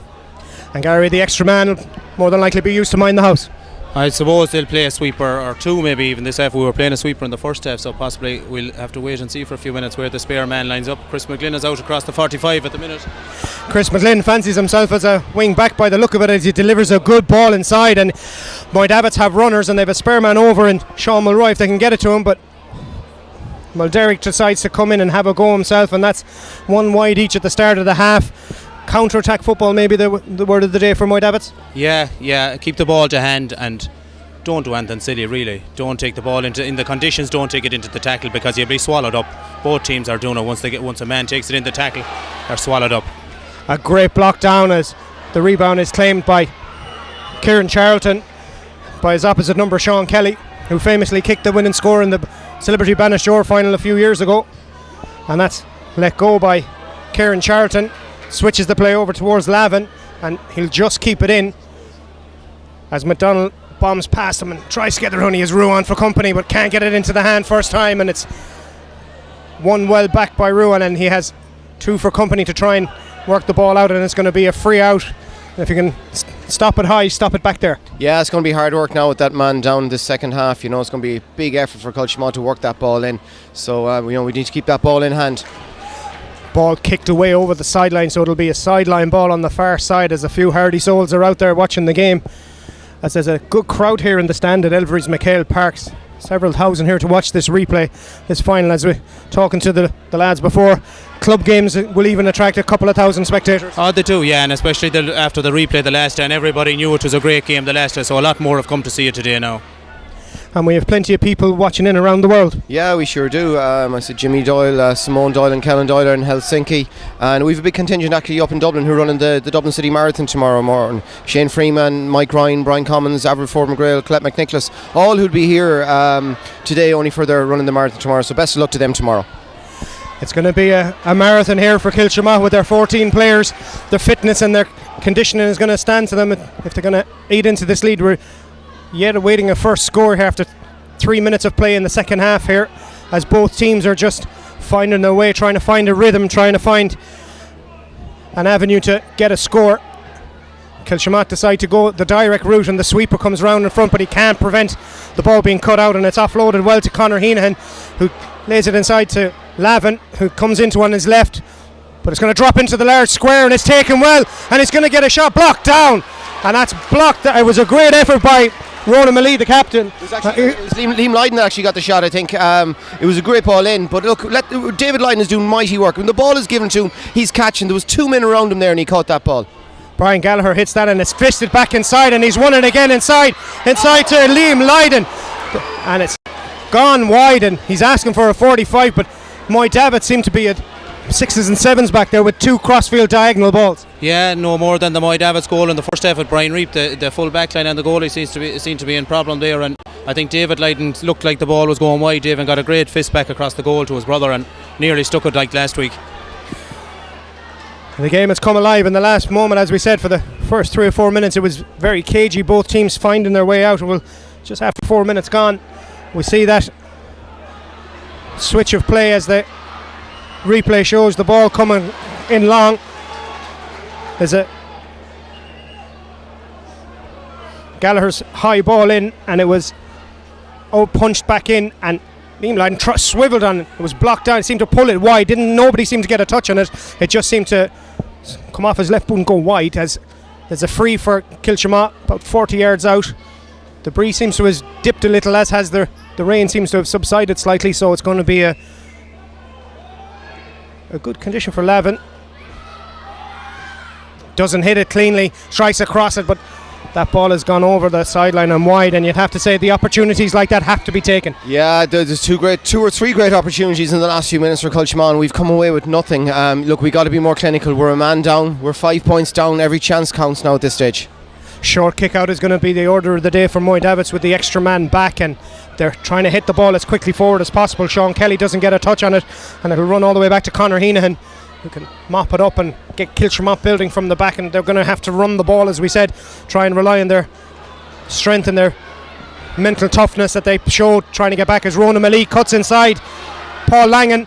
He's plays a short ball inside, and goalkeeper and fullback almost collided as the ball broke, and it's going to be a free inside as it was touched on the ground. It's going to be a free in a very scoreable position, and Ronan Malee working his danger again. He did, yeah, he did very well. Now he mishit the shot, but it caused trouble for the keeper there. David Lydon again involved. But look, this is a point that we have to score here and bring the score back forward. Say, Brian Gallagher with the left foot taking this on the 21-yard line, should be put over. Michael Conroy, 6 minutes gone in the second half, and looks like it's going to be the first score of the game. Yeah, Kiltimagh should get back to 4 points here, but they've shown great energy at the start of the second half. You wouldn't know who's down to the 14 men. You'd probably think, if you're looking at it, you think it's Moy Davitts, because Kiltimagh seem to be everywhere. But it'll be interesting to see now what's going to happen. There's Brian Reap is actually down injured just outside the 45. It was when he went for that 50-50 ball as Tomas Keegan, who scored the equalising point in the first game, is coming on for Stephen McDonald. The concern here for Moy Davitts would be for Reap, who hasn't moved in about 40-50 seconds as the physio has a look at him. Yeah, Jimmy Lyons? Yeah, it was very innocuous. A ball was played into Sean Kelly, went over his head. Brian was a bit slow reacting to it. He ran out. It looks like his ankle, but there wasn't any contact with any Kiltimagh player, so unless he turned on it, but it doesn't look good. You've seen many players going for a high ball. The ball hops over the head and all their weight comes down on one leg, and sometimes it can be a cruciate or an ankle, and hopefully it's nothing as serious as that. Yeah, no, the ball went over Sean Kelly's head and Brian came out to it then, but he was caught a bit flat-footed, and maybe in taking off to go for it he did something, but he looks to be in some sort of distress anyway. And Gary Ruan, you wouldn't want to be losing your leading scorer? No, we wouldn't want to lose Brian now. It's not looking good, but maybe, I don't know, it was like Jimmy said, it just seemed to happen out of nothing. He ran out after the Kiltimagh defender, but whether he twisted his ankle or his knee, we don't know. The physios are having a good look at him, but Brendan, you'd have to say that Kiltimagh now, it's a 4-point game. They need to take their scores. They do, yeah. But I have to say I'm very impressed with Kiltimagh the way they've come out in the second half. They've really been on top for the last 7 minutes or so, 8 minutes. We haven't taken our chances, but look, we've been on top. We're getting chances in this half, more chances than we did in the first. And look, they'll be taken eventually, hopefully. Liam Byrne is coming on for Brian Reap as a temporary sub, so they can assess the injury to Brian Reap. But I've not seen. Yeah, Liam Byrne seems to be in for Brian. Whether he has a gash in his leg or not, I don't know, but it seems to be a temporary substitution. They're called a temporary substitution, so I don't know. The ball is down at the other end of the field now. Cormac Keeley is under pressure. Ooh, that's a big challenge by Brian Gallagher, and the referee is jogging over Noel Kennelly, and it could be in trouble. He could be in bother here. Now, I don't think it was any intent meant to it, but his hand was high as he went in to tackle. I think the tactic is to put a lot of pressure on the Moy Davitts kick out, and Brian was running. He's taken a yellow. It could have been worse. It could have been black. I think it was a high tackle. He did pull him down. Look, as a Kiltimagh man, I'm happy to see a yellow card. I think fair play to Paul Langan. He got up straight away after, didn't make a meal out of it, but I think it was just Brian's momentum took him into the tackle really, and the conditions probably. Two very honest players there, just showing respect for each other and getting on with the game as quick as they can. It's a sideline ball in front of the media tower here at Elverys MacHale Park, delivered quickly in towards Liam Lydon and trying to get away from Paul Langan, and he's spinning in and out, and he has a runner coming at pace, and he's going to have a go from there, and that's a score over the bar, and it's now a 3-point game, and it's the substitute Tomas Egan, who got the equalising point in the first game, on does it again. Absolutely, it seems to be nearly exactly the same score he scored last Sunday here at the other end. He's just on first touch and slots it over the bar. It's a great confidence boost for any young player. And we find ourselves with coming up to 10 minutes gone, and it's a 3-point game. Yeah, Kiltimagh are going to take huge confidence from this now. They've had 1 or 2 attacks where they've spurned them, but they've come out with this renewed kind of energy, and they look like the team that has the extra man at the moment. They're quite measured in their approach. Liam Lydon again is just absolutely terrorising them inside. His energy and his appetite for work is off the scale at the minute. He's really shown huge leadership quality at the minute.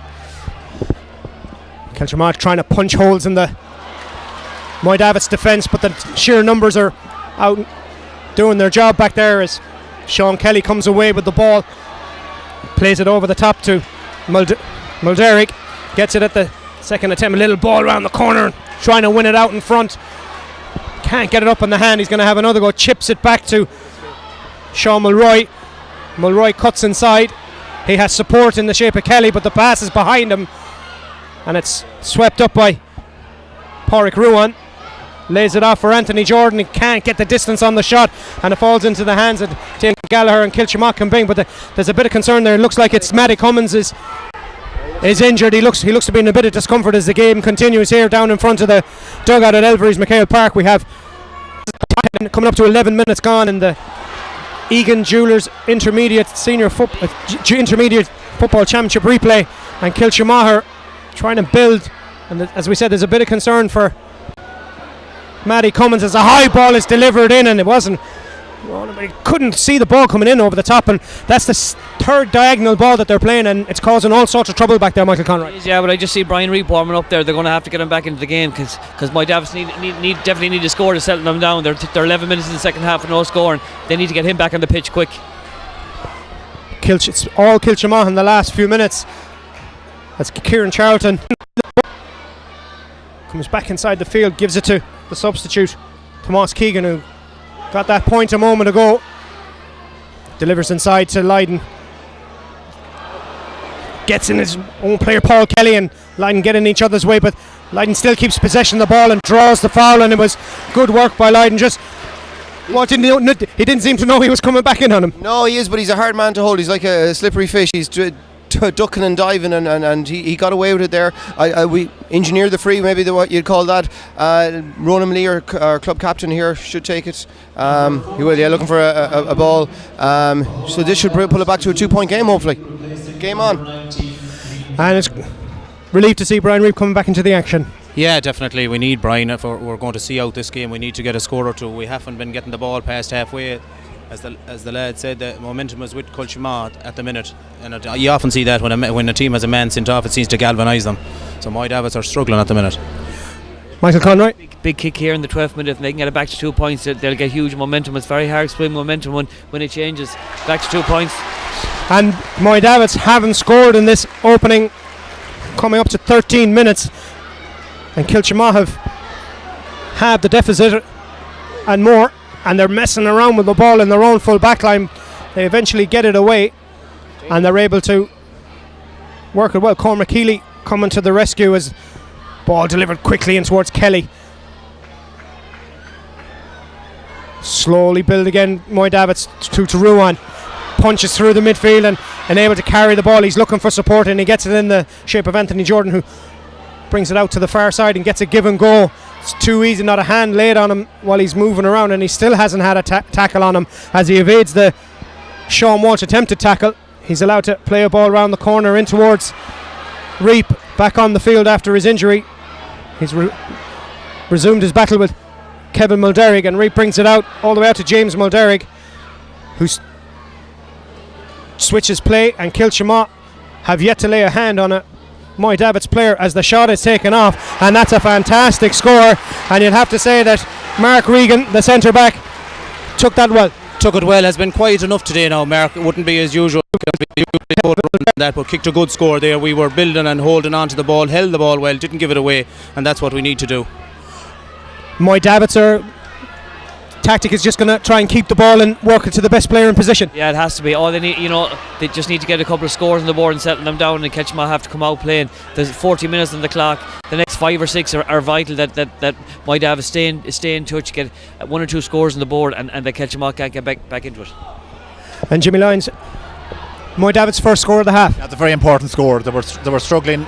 Brian Reap went off for a few minutes. They lacked leadership. He came back on, and suddenly he gave them some sort of shape up front. He got a focal point for the attack. Exactly, yeah. And they were able to work that score. An excellent score. It had to be a good score because Kiltimagh were funneling back in defence. It still appears to be all to play for. Kiltimagh have the win behind them. They're not giving up.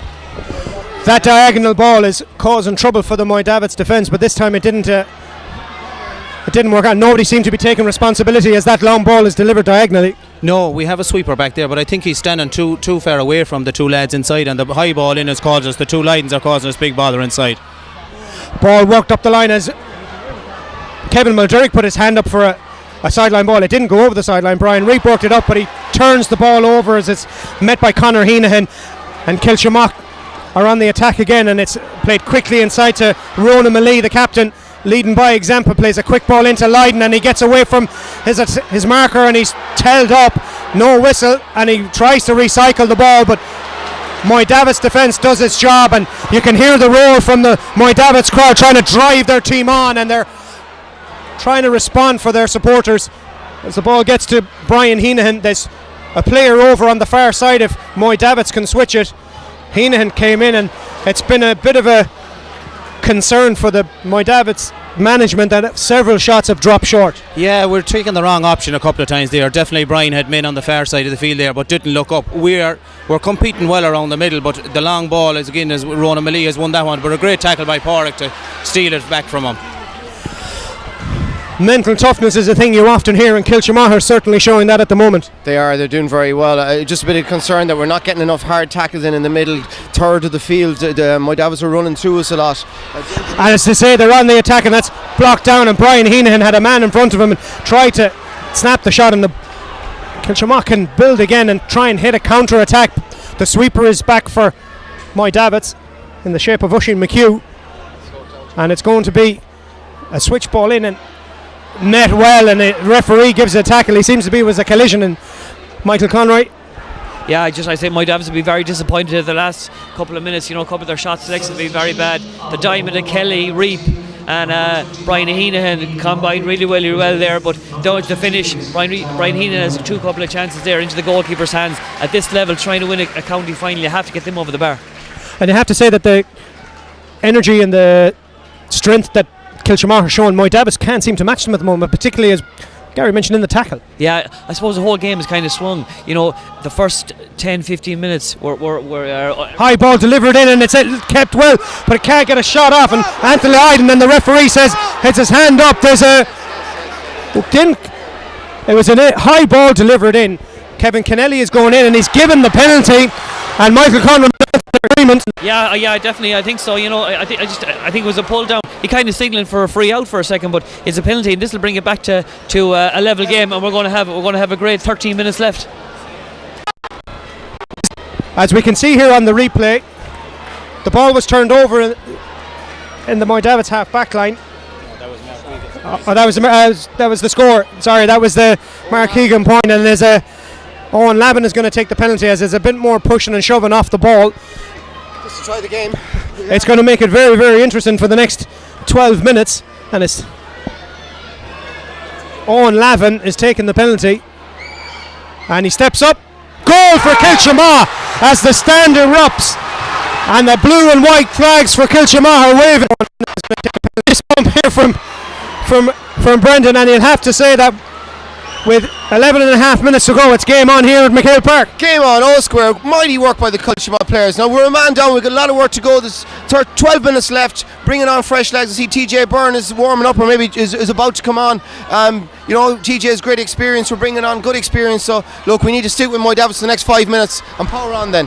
Moy Davitts looking to respond quickly, or breaking up the field, and it's dragged down. It's going to be a free just inside the 45, and it's a tied game, and that switch that we mentioned is going to happen. It looks like it's Alan Buck being replaced by John Gilmore.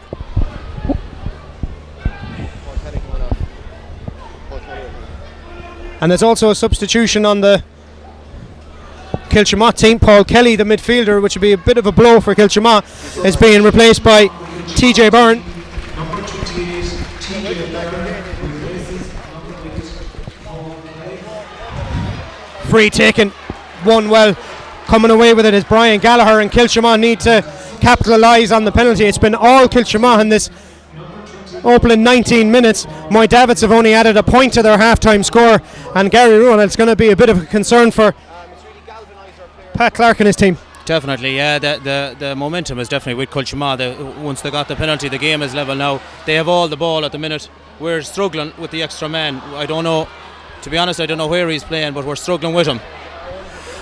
The attack breaks down, and Moy Davitts can get away, and Moy Davitts are persistent with a hand pass game out through the back. They're not able to break the line, and they're trying to punch a hole is Mark Regan, but the ball is turned over in midfield by the penalty taker and scorer Owen Lavin, trying to 50-50 read well and turned over by Moy Davitts.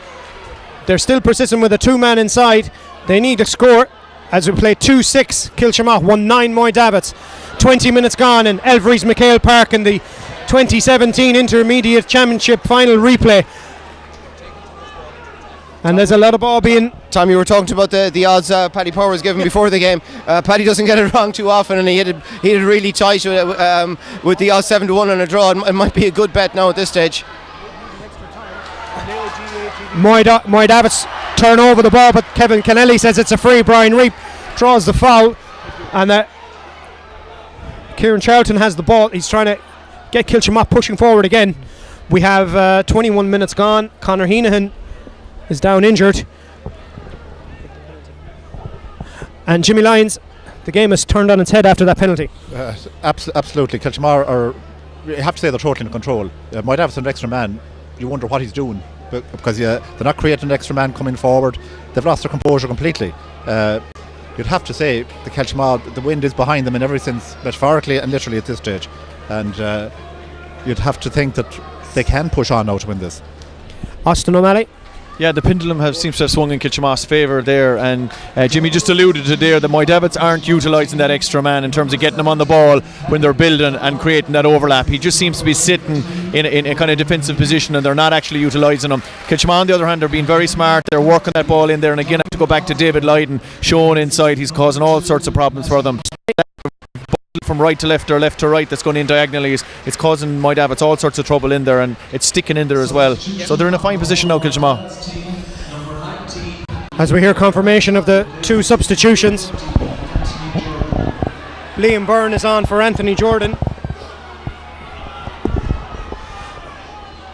as Kieran Charlton, faced up by his opposite number, Kelly Lavin, who descends it up into the night sky out of the view of the lights. It comes down and it's not read well.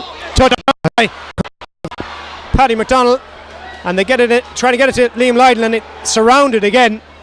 He managed to scoop it out. As Moy Davitts try and come away with the ball, there's a foul given by, says Kevin Kennelly. And Michael Conroy, if the extra man isn't doing his job at the back at this stage, would Moy Davitts risk it and push him up front? Yeah, it's hard to know what the extra man is doing here, and it's hard to know who has it from watching it here. I suppose, I don't know where the Kiltimagh stats guys beside us listening in the first half about Sean Kelly, but he doesn't seem to be providing that link in the second half that he had been in the first half, and that's probably the reason they can't get the ball up there into the forward line. Ball eventually comes away to line, it hits the post. Nobody's reacted to it, so it's gone wide, and Liam trouble back there. He's attracting two or three of the Moy Davitts defenders, and they can't manage to get a hand on him. No, he's tricky as Liam. It was a great run by Jonathan Cosgrove, just on fresh legs, playing in the backs, burst forward and got the ball into Liam. Look, it's a big, what have we got, 7 minutes left for both clubs, nothing between them. 2-6 Kiltimagh, 1-9 Moy Davitts. Coming up to 24 minutes gone, and it's another turnover, and Kiltimagh are making momentum, try and get ahead as Lavin has a go with his left foot, and that one swung and it's over the bar as Kiltimagh go into the lead, and that's another turnover for Moy Davitts on their own half back line. They can't seem to get out of there in the last couple of minutes. Yeah, we seem to be taking the ball, as I said, into the tackle. Mark Egan went to go short there to his player at the back turned to him. I think he didn't even expect the ball to be coming to him. Michael Conroy, there's Kevin Kennelly is calling. Looks like it's Oisin McHugh to him. Yeah, it's funny how it goes though, with Sean Forkin started as from he's 1-2 from a penalty and 2 points from play, and he's after putting a point for Kiltimagh on the board with 5 minutes left to play. So you know what I mean, it's amazing the way things turn. One man's misfortune, Owen Lavin is taking full advantage of it. Looks like there was a third man tackle in the build up to that score, and Oisin McHugh has been given a black card. Kieran Charlton was taken out off the ball, and another break goes away at Kiltimagh, and you have to say Owen Lavin has had a massive effect on this game. One that's almost carried over the line by Chris McGlynn. He shoulders off David Lydon and eventually works it out, and Moy Davitts now have kind of clotted on to the fact that they need to play with a bit more urgency and play with a bit more endeavour, and they've been, for the opening 17 minutes of the second half, they've been very slow to getting the ball out of the defence. I think another turnover ball there. Sean Kelly went to look for the free inside to Brian Reap. We need to show some leadership now. Someone needs to take a hold of the game, whether it be around the middle or Brian Reap in the full forward line. We need to get someone on the ball and take leadership. JP Boyle is on for Moy Davitts, and he's sitting back in front of the goalkeeper as another diagonal ball goes in. It's not one, and it's a 45 for Kiltimagh. That diagonal ball has been causing trouble since the throw-in of the second half, and Moy Davitts haven't cottoned on or figured out how to defend it, and Kiltimagh are just bombing it in there. Putting it in on top of David Lydon. Every time it goes in there's trouble for Moy Davitts. Owen Lavin has come into his own. I think he's really controlled the game for the last 5 minutes. He's involved in every positive thing Kiltimagh have done for the last 10 minutes. Owen Lavin has been at the centre of it, and he's here taking the 45. He's well capable of hitting it this distance and putting the ball over the bar and somehow putting us back in the lead. And Austin O'Malley, the possession has been, you'd have to say, firmly in Kiltimagh in the second half. Yeah, and just go back to what the lads said there. Obviously, Owen Lavin, he's grown into this game as he's come on, and he's had a massive impact on it. But again, and you've just said in your commentary there in the build-up, that diagonal ball, the two Lydons, they're not the biggest of men, but their body positioning underneath it has been fantastic. They're getting front side, they're holding they're standing their ground, and they're just absolutely, they're will-o'-the-wisp characters in there, and they're holding on to possession. They're causing a huge problem. As if on cue, Owen Lavin puts that ball over the bar, and there's another flag being raised by the linesman, and there was a bit of a off-the-ball collision between Donovan Cosgrove and John Gilmore, and the linesman is bringing to the attention of Kevin Kennelly. He's calling over Donovan Cosgrove, who's only just been on the field in a matter of minutes. I didn't see it, Tom. I didn't see what happened there, but the linesman was right on it, so black card. Donovan Cosgrove's game is done. He's, as we said, only been on the field a matter of minutes, and Kiltimagh are making a few problems for themselves here. It's a 2-point game. They've had another black card, and there's a free man all on his own, the John Gilmore, who was fouled. He's bearing down on the Kiltimagh goal, tries to take solo the ball into the tackle, and that was the wrong tactic as Kiltimagh come away with the ball. And you'd have to say that he took the wrong option, taking the ball into the tackle. Taking the ball, smaller man taking the ball into the tackle, again bigger men. So Kiltimagh on the attack here have the overlap. And Kiltimagh break as well, and they're on the attack here with Sean Walsh, and that's cut across, and it's going to be a foul by Conal Quinn, and it's going to be another free and a scoring opportunity. And as we said before, Jimmy Lyons, it'd be hard to tell who were the 14 men. Absolutely. Kiltimagh came out with whatever Pam Mac said to them at half time. They got their composure back, and they got their team plan. Their team plan in operation. They've worked extremely hard. They've totally taken the game away from Moy Davitts, and at this stage, Moy Davitts, you see what they're reduced to doing there, giving away soft frees in front of goal. You have to say it's all over now.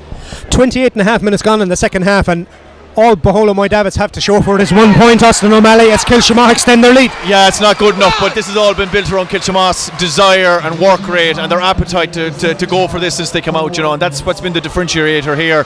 Numerical advantage to Moy Davitts doesn't mean a thing. Heart and desire will win out and trump that any day, and that's what Kiltimagh has brought, Heart and desire, says Austin O'Malley, as the board shows 4 minutes for Moy Davitts. And Gary, have to say, the 4 minutes, they need a goal or they need a point in the next 60 seconds to try and push Kiltimagh back, as Kiltimagh have been rampant in the second half. Yeah, Kiltimagh have all the momentum. I think we were in a similar position this time last week. I think we were a couple of points down with a couple of minutes to go. Hopefully we can turn it around again like we did last week, but it's going to take huge effort. As I said, Kiltimagh have 14 men, but they look like they have 16. And it's a yellow card. Kevin Kennelly has again been notified of something. Is that? I think it's Liam Lydon. Back at half back, and Moy Davitts get the game moving, and they're trying to. John Gilmore tries a long speculative ball, but it's the aforementioned Lydon who's been one of the players that has really stood up and been counted in this game for Kiltimagh. Chase down. If Kiltimagh just need to keep possession of the ball, play it smart, just keep it moving and try and find a man in the same colour jersey, and they'll be county champions. Moy Davitts can't score if they don't have the ball. That's it, yeah. And I was at a team meeting last night with the lads, and it was one thing we learned. We were ahead last week, and we didn't keep it in blue. We got to keep this ball in blue. We're that clock down. We're 3 points up. We can work a score, great, but just keep it in blue. And it's stay in blue for the past 30 seconds as Kiltimagh play around almost Dublin style and keep moving the ball around the field left and right, changing from side to side, and Moy Davitts can't get a hand in at the moment. No, Kiltimagh are holding possession very well. They just cannot. Moy Davitts cannot lay a hand on them and cannot get the ball. If we don't have the ball, we won't win. So Kevin Kennelly put his hand up there for the advantage team line. I'd have been happier for him to give the free out on the left. There's a free going to be called here as Liam Byrne draws it, and that's just going to eat into the clock. As we said, we're coming up to 1 minute of the additional 4 gone in the Egan Jewelers Intermediate Football Final replay live for you on Mayo GAA TV from Elverys MacHale Park on a night where you have to say Moy Davitts haven't really turned up in the second half, as another long ball goes in to the Kiltimagh forward line, and at the moment Sean Walsh is in there at the top of the D, with ably supported by TJ Byrne, and Kiltimagh keep possession of that 50-50 ball, and it's again just being possession football a la, for want of a better phrase in soccer, is Barcelona style. It is, Tom, but it's a dangerous game to play as well. Moy Davitts have the extra man, and when they do get forward with this ball, as is now, they've men forward. And Moy Davitts are trying to break. They have a free man up there in Reap, and they're coming in ways, and he has support left and right. Pádraig Ruan, he eventually gets it to his intended target, switches inside to Mulroy, who palms it off, and it finds his way to James Mulderrick, left-footed! James Mulderrick pulls the trigger from 25 yards. 2 minutes remain in this county final. The teams are level again. Only the second score for Moy Davitts. As Brendan alluded to, the game was turned over on its head again, and now it's anybody's game with 2 minutes to go. Yeah, Kiltimagh we're playing a dangerous game, keeping possession, trying to move it around the place. They're a man down. Moy Davitts managed to get a lucky break, gave the ball on to James Mulderrick. What a rasper. James Mulderrick pulled that trigger, Michael Conroy. You'd have been proud of that one. Out of the top drawer, but a turnover from Brian Gallagher. He won't be happy with that when he watches it back. And all the way in, they were screaming here to pull him down. They probably should have, but they couldn't get the hands on. Mulderrick pulled the trigger, and by God, what a score. As is a snapshot there from Sean Kelly, right-footed, and he puts it over the bar. Sean Kelly has put Moy Davitts into the lead. We have coming up to just 1 minute left as we hear the call from Gary Ruan, pulled them down. I think that has reminiscent of the All-Ireland final between Mayo and Dublin, and that's a bit of a rick there from Damien Gallagher. He had no need to get involved, really. Absolutely, and I'm afraid Damien will see one colour after that. If any of the officials saw it, it'll be a red card for Damien. No need, as you said. That golden point seems to have rattled Kiltimagh. It was a fantastic taken goal. He was 21 yards out, top corner. I think we see it coming through. We see the goal here, a great flick by Mulroy, lays it off to Mulderrick, and he absolutely top corner. Fantastic. He meant every minute of it. He didn't mean he was going for it. It's a red card for Damien Gallagher, as their task now has just, this game has sprung to life in the last 5 minutes. Kiltimagh were home and hosed. All they had to do was not turn over possession. They lost the ball in the middle of the field, and Jimmy Lyons, it's going to be an interesting last 60 seconds. And everything, yeah. Moy Davitts have possession. Kelly out to JP Boyle, swings his right foot at it, but that's gone to the wide and right. Yeah. I'm afraid to make a call now at this stage. This game has swung so often from half time. You thought it was Kiltimagh. They were playing the ball around, and they turned the ball over in the middle of the field. JP Boyle got it, pushed forward. I could hear Kiltimagh shouting, pull him down, but they didn't. Fantastic goal from JP.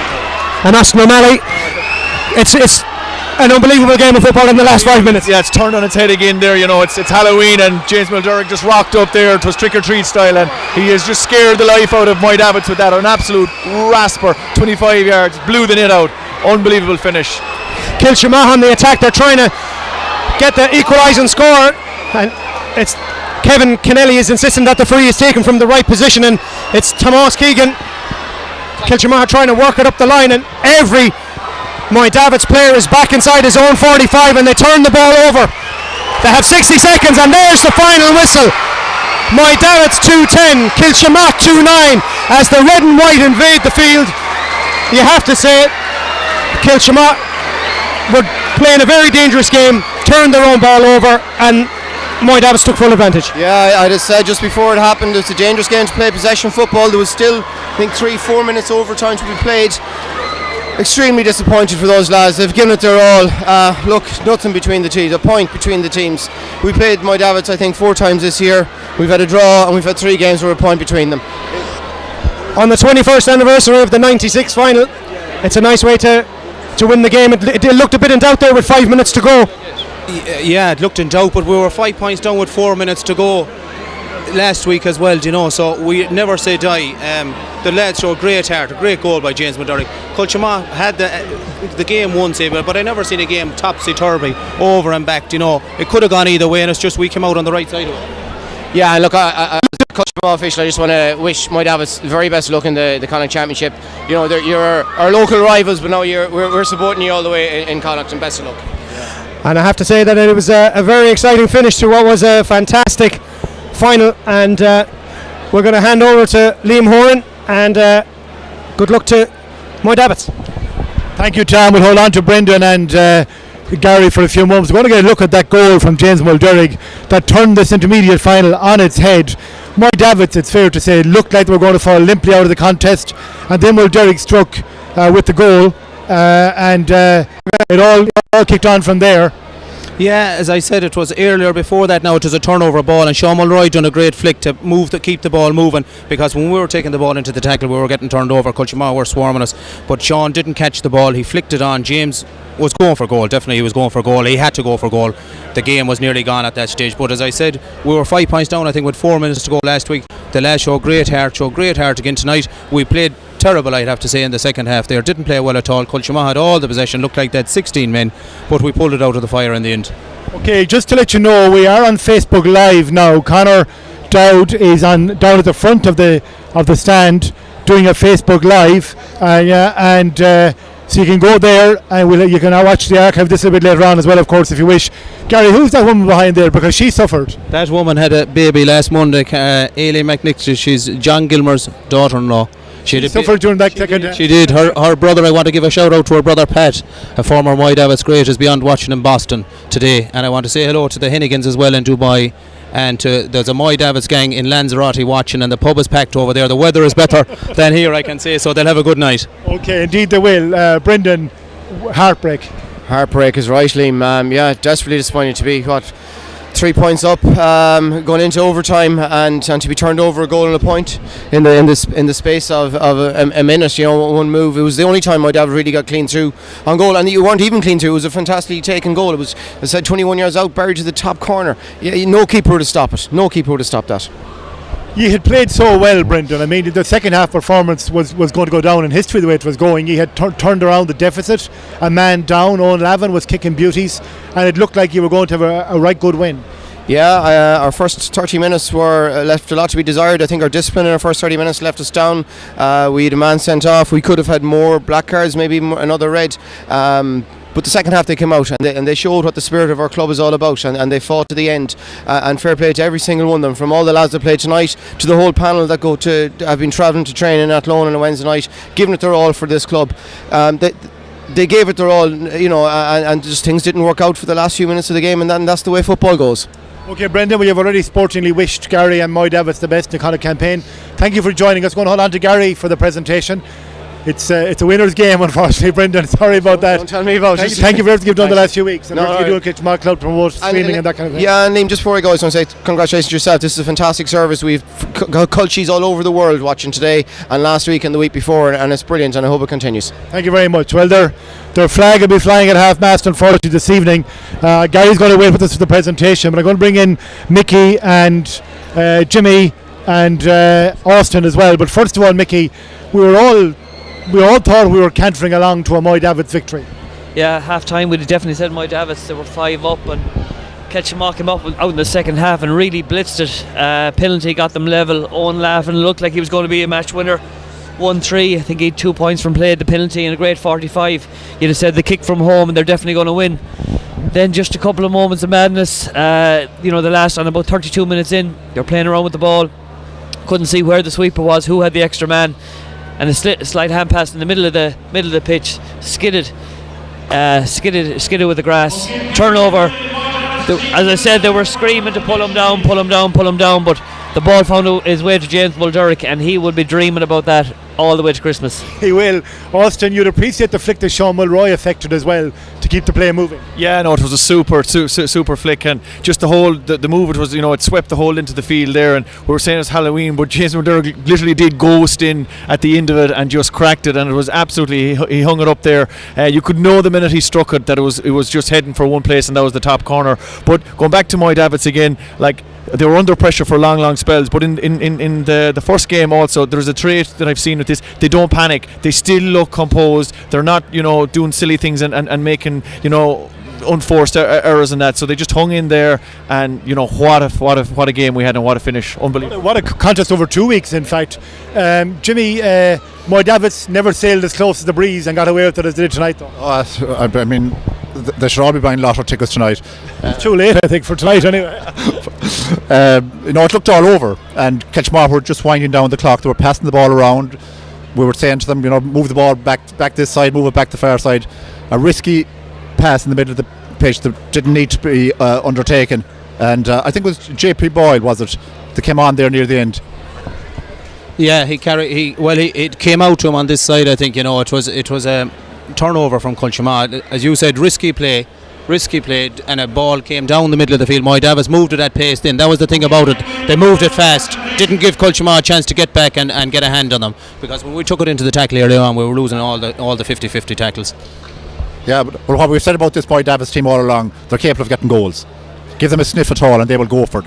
And like Austin was saying, they kept their composure, they worked the ball very well, and that flick from Sean Mulroy created the space for James McDermott.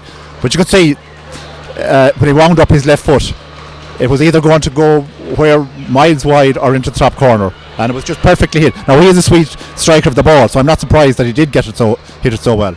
Yeah, well, Moy Davitts are now coming up to accept the cup. Christopher McGlynn, their Donegal native, captain of Moy Davitts, will lift the trophy.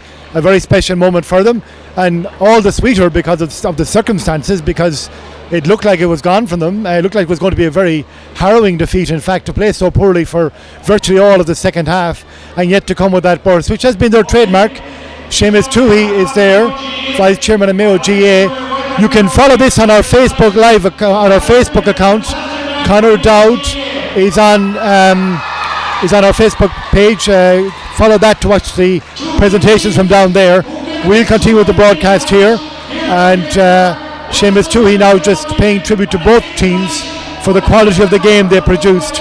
I'm sure hollow words of consolation, Mickey Conroy, for Kiltimagh, but they did give hugely to a great intermediate final over 2 weeks. Yeah, they did, absolutely. Over the 120 minutes, it was a great battle between two sides, two neighbours. You couldn't write the script. What happened at the end, they'll be very disappointed. Kiltimagh tonight lost the last two finals, last year to Braithwaite, or last year to Westport, this year to Moy Davitts, and Westport went on to win the All-Ireland. So look, you have to say fair play to Moy Davitts. They stuck at it, resilience, never say die. What you say about them, only fair play, and they'll have some party down in Mahaula and Strayed tonight. Gary Ruan is looking at me here, he's inviting me back. And to be honest, I've no problem going, Gary. Austin O'Malley is saying you'll go as well, Austin. I'll give the nod. We might all head to Mahaula and light a bonfire tonight. Okay, and it's celebration time for Moy Davitts. They're the ones who'll bring home the James Sweeney Cup, and it is a great victory for them. Kiltimagh getting words of commiseration now from Seamus Toohey, but Jimmy Lyons, I suppose, Moy Davitts, they're the kind of victories you remember, aren't they? Absolutely. They'll certainly never forget that one. When it looked to be all gone, it appeared to be gone from them. They looked dejected. There was no way you could see where they could come back up to, and it had to be a goal that had to get there at the end. They hadn't any meaningful attack for maybe 15 minutes before that. They only got 1 point in the half. Prior to that crazy last couple of minutes when we moved into injury time. But I suppose that's the great thing about Gaelic football. If you're only 3 points or a point down, there's always the chance of getting a goal, and that you can come back into and snatch victory from the jaws of defeat. That old cliche. That's certainly what Mahaula did tonight. Mickey Conroy. Yeah, absolutely. I suppose the story of the second half, Moy Davitts, you'd say probably Gary Ruan, for the first 20-25 minutes, Kiltimagh came all guns blazing. they lost their shape. Sean Kelly wasn't that outlet that he was in the first half, and do you know what I mean? But he needed him there at the end to kick the winner. Yeah, we did, but we probably showed Kiltimagh too much respect. Down with 14 men, we kept 10 men back. We probably should have pushed on at the start of the second half. We sat back, threw them onto them, which is a dangerous game. You give a team a bit of momentum and they'll take it, and they did. They pushed on, kicked in a lot of ball into our full back line and caused a lot of problems to give away the penalty. I think Owen Lavin had a great game when he came on for Kiltimagh. Changed the game, do you know. And then in the end, as you said, Sean Kelly started well, went out in the second half, but kicked the winning score, a great score. Absolutely, yeah. You have to see that also, O'Malley, when teams are down to 14 men, that the momentum swings, they lose their shape and they don't know what they're about. There might be a lot more comfortable playing with 15 men. Yeah, I suppose it's well documented at this stage, but I suppose the team that comes out with the numerical advantage, they maybe sit back a little bit, and the guys that are down on numbers have to come and they have to empty their locker early, and that's what it looked like early on there, that Kiltimagh, you know, it was just pure heart, desire, effort and intent, and that's what brought them back into the game. But then, you know, you have Moy Davitts, they've been around for quite a while as well, and they always look super composed. They never looked rattled, even though when they were 4 or 5 down, they kept chucking along there, and in the end obviously they found a way. But I think just maybe looking out there on the pitch, you have to give huge credit to Kiltimagh. Like, over the 120 minutes, as we said there, they've brought some serious effort. They've played some serious football. Special mention there just to young Liam Lydon there tonight. I thought he had a fantastic game. He led the line, you know, all night, and just even at the end, his energy, he was back covering off and that, and you know, so you have to feel for here tonight, but no doubt they'll be back again, you know. But tonight it's I suppose this evening it's Moy Davitts night, and maybe just going back to Gary, what does this really mean now to you guys down there, you know? It's 21 years since we last contested the intermediate final. We won it that year, 96. We have contested a few minor finals and under 21s. We won a minor title and an under 21 title in the last couple of years. You can see that coming through now in the club, but they have to build on that now. We're back playing senior championship. It'll be a different level to these, what the lads will be expecting next year, but I suppose they're young enough. There's a lot of good talent there. There's a couple of older lads there, but there's a lot of young talent coming through, and we hopefully it'll bring the club to new heights. Jimmy, we saw Westport win the All-Ireland last year. How far do you think Moy Davitts can go? Well, they're a team that can score goals, and if you can score goals, you're always in a chance no matter who you come up against. It'll give them great confidence. They'll know that they didn't play as well as they might in the second half, but a victory like that can elevate you to a different level altogether. Just one word for Kiltimagh. It is extremely disappointing. They've lost 2 years in a row now, but one consolation is that they are going to be promoted to Division 1A, so they're still on an upward graph, and even though it'll be very difficult and it'll be a sombre place in Kiltimagh tonight, but they have to, and they will pick themselves up as they did last year. The good management there, and we look forward to them having a good crack at the media, and I suppose all Mayo people would like them to make the breakthrough, but having said that, doesn't always happen. Burshul were in a few finals and they never did make that breakthrough. Yes, it's a cruel place. Thanks to Michael Conroy for deputising there as our presenter, and a dab handed it as well too, Mickey. A natural, I think. Absolutely, watch out racial wise. Straight to the top, not even to Finno, right to the very top.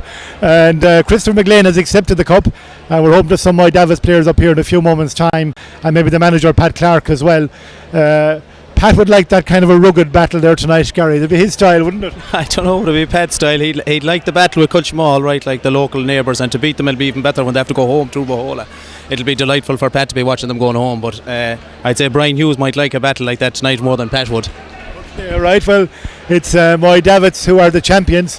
Kiltimagh waited out to witness the presentation despite their undoubted heartbreak, and it was a hard-hitting game. There was some very controversial incidents in it as well, but I see is that James Mulderrick I see coming up, but, last time I saw him he wasn't wearing a beard, so that's so we're going to organise ourselves here, again if we can.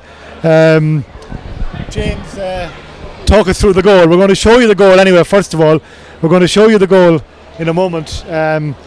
But before we do that, very special day, very, very exciting day. Yeah, it's just a great day for the club now, to be honest. There's a lot of effort went in, all the players you see down there, lads who were injured, lads who couldn't play today, but it's just great for everyone involved, you know, and it's just a great day. Okay, you're man of the match, and this strike was part of it. I'm not sure you can see talk us through it. We'll play the second time again. Yeah, look, I just remember I was around the midfield, and I just knew we had the overlap. And look at we've talked about it throughout the year about just getting up with the play. And look at I just happened to be the right fella there at the end of when the ball came across and threw the footed and look, thankfully went in the back of the net, like, you know. But Sean Mulroy gave you a lovely flick, we think, is that right? He did, yeah, like, you know, and it was, you know, the effort of that started back the field, like, with the lads, you know, who put in the hard work, like, you know, and you can see the amount of people getting up with the play as well, like, it wasn't just myself, like, you know, and it was a real team effort, like, you know, to get that last ball up there, like, and finish it, you know. If you live to 100, you'll remember that strike. It's a very sweet connection. Yeah, I'll do well now. Yeah. Look, it'll heartbeat that. But, you know, I look at you. I've been playing a long time, and it's, you know, the club has been putting in a massive effort for the last few years. There's lads there like Gary, like, you know, has been massive for the club throughout the years, like, and a lot of other people as well. And it's just great for them, like, you know, to do it, like, you know. Okay, well, thank you for joining us, James, and congratulations. Cheers. Yeah, cheers. Thanks. Thank you. That's man of the match, goal scorer, Roy the Rover stuff, Mickey. Absolutely, yeah, man of the match, and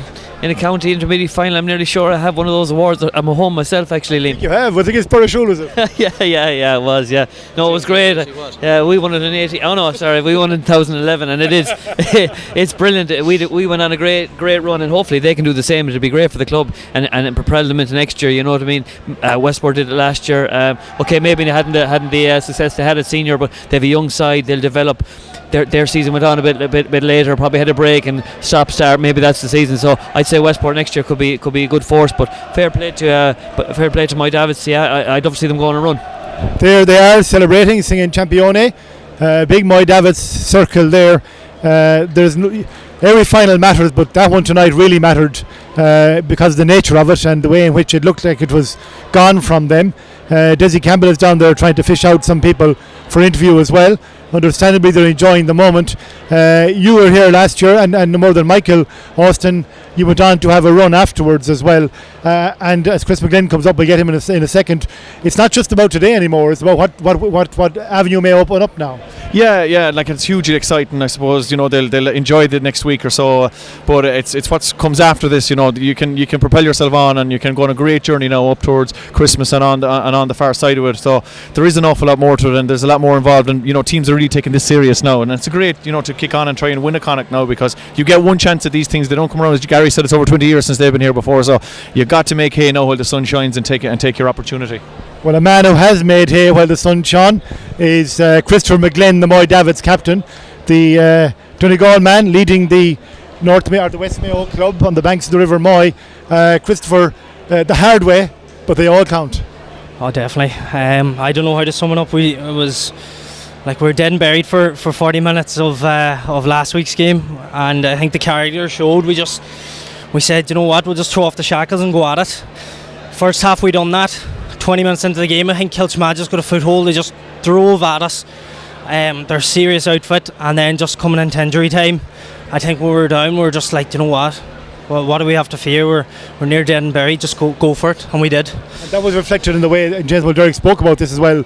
The lads committed themselves to attack and got on the end of something. Yeah, like we wanted to commit ourselves that second half a bit more, but like that's a credit to Kiltimagh. They stopped that absolutely. They were a man down and they just drove at us. So we were thinking ourselves then, and a couple of mistakes. But the last 5 minutes of that game, we did what we set out to do in the second half, and we got our rewards. So you remembered somebody in your speech. You're a Donegal native yourself, obviously. Yeah. You remembered somebody? Yeah, I just remembered a goalkeeping coach I had, Pat Shovelin. Like Pat was always a good man. Did a couple of references for me when I was heading to college for scholarships, and taught me a lot of things. Like so, I just thought it would be a nice touch. As I say, there's plenty of other Gaels out there that I would like to remember as well. But this is what it's all about. Like it's all about giving it all and remembering those. So.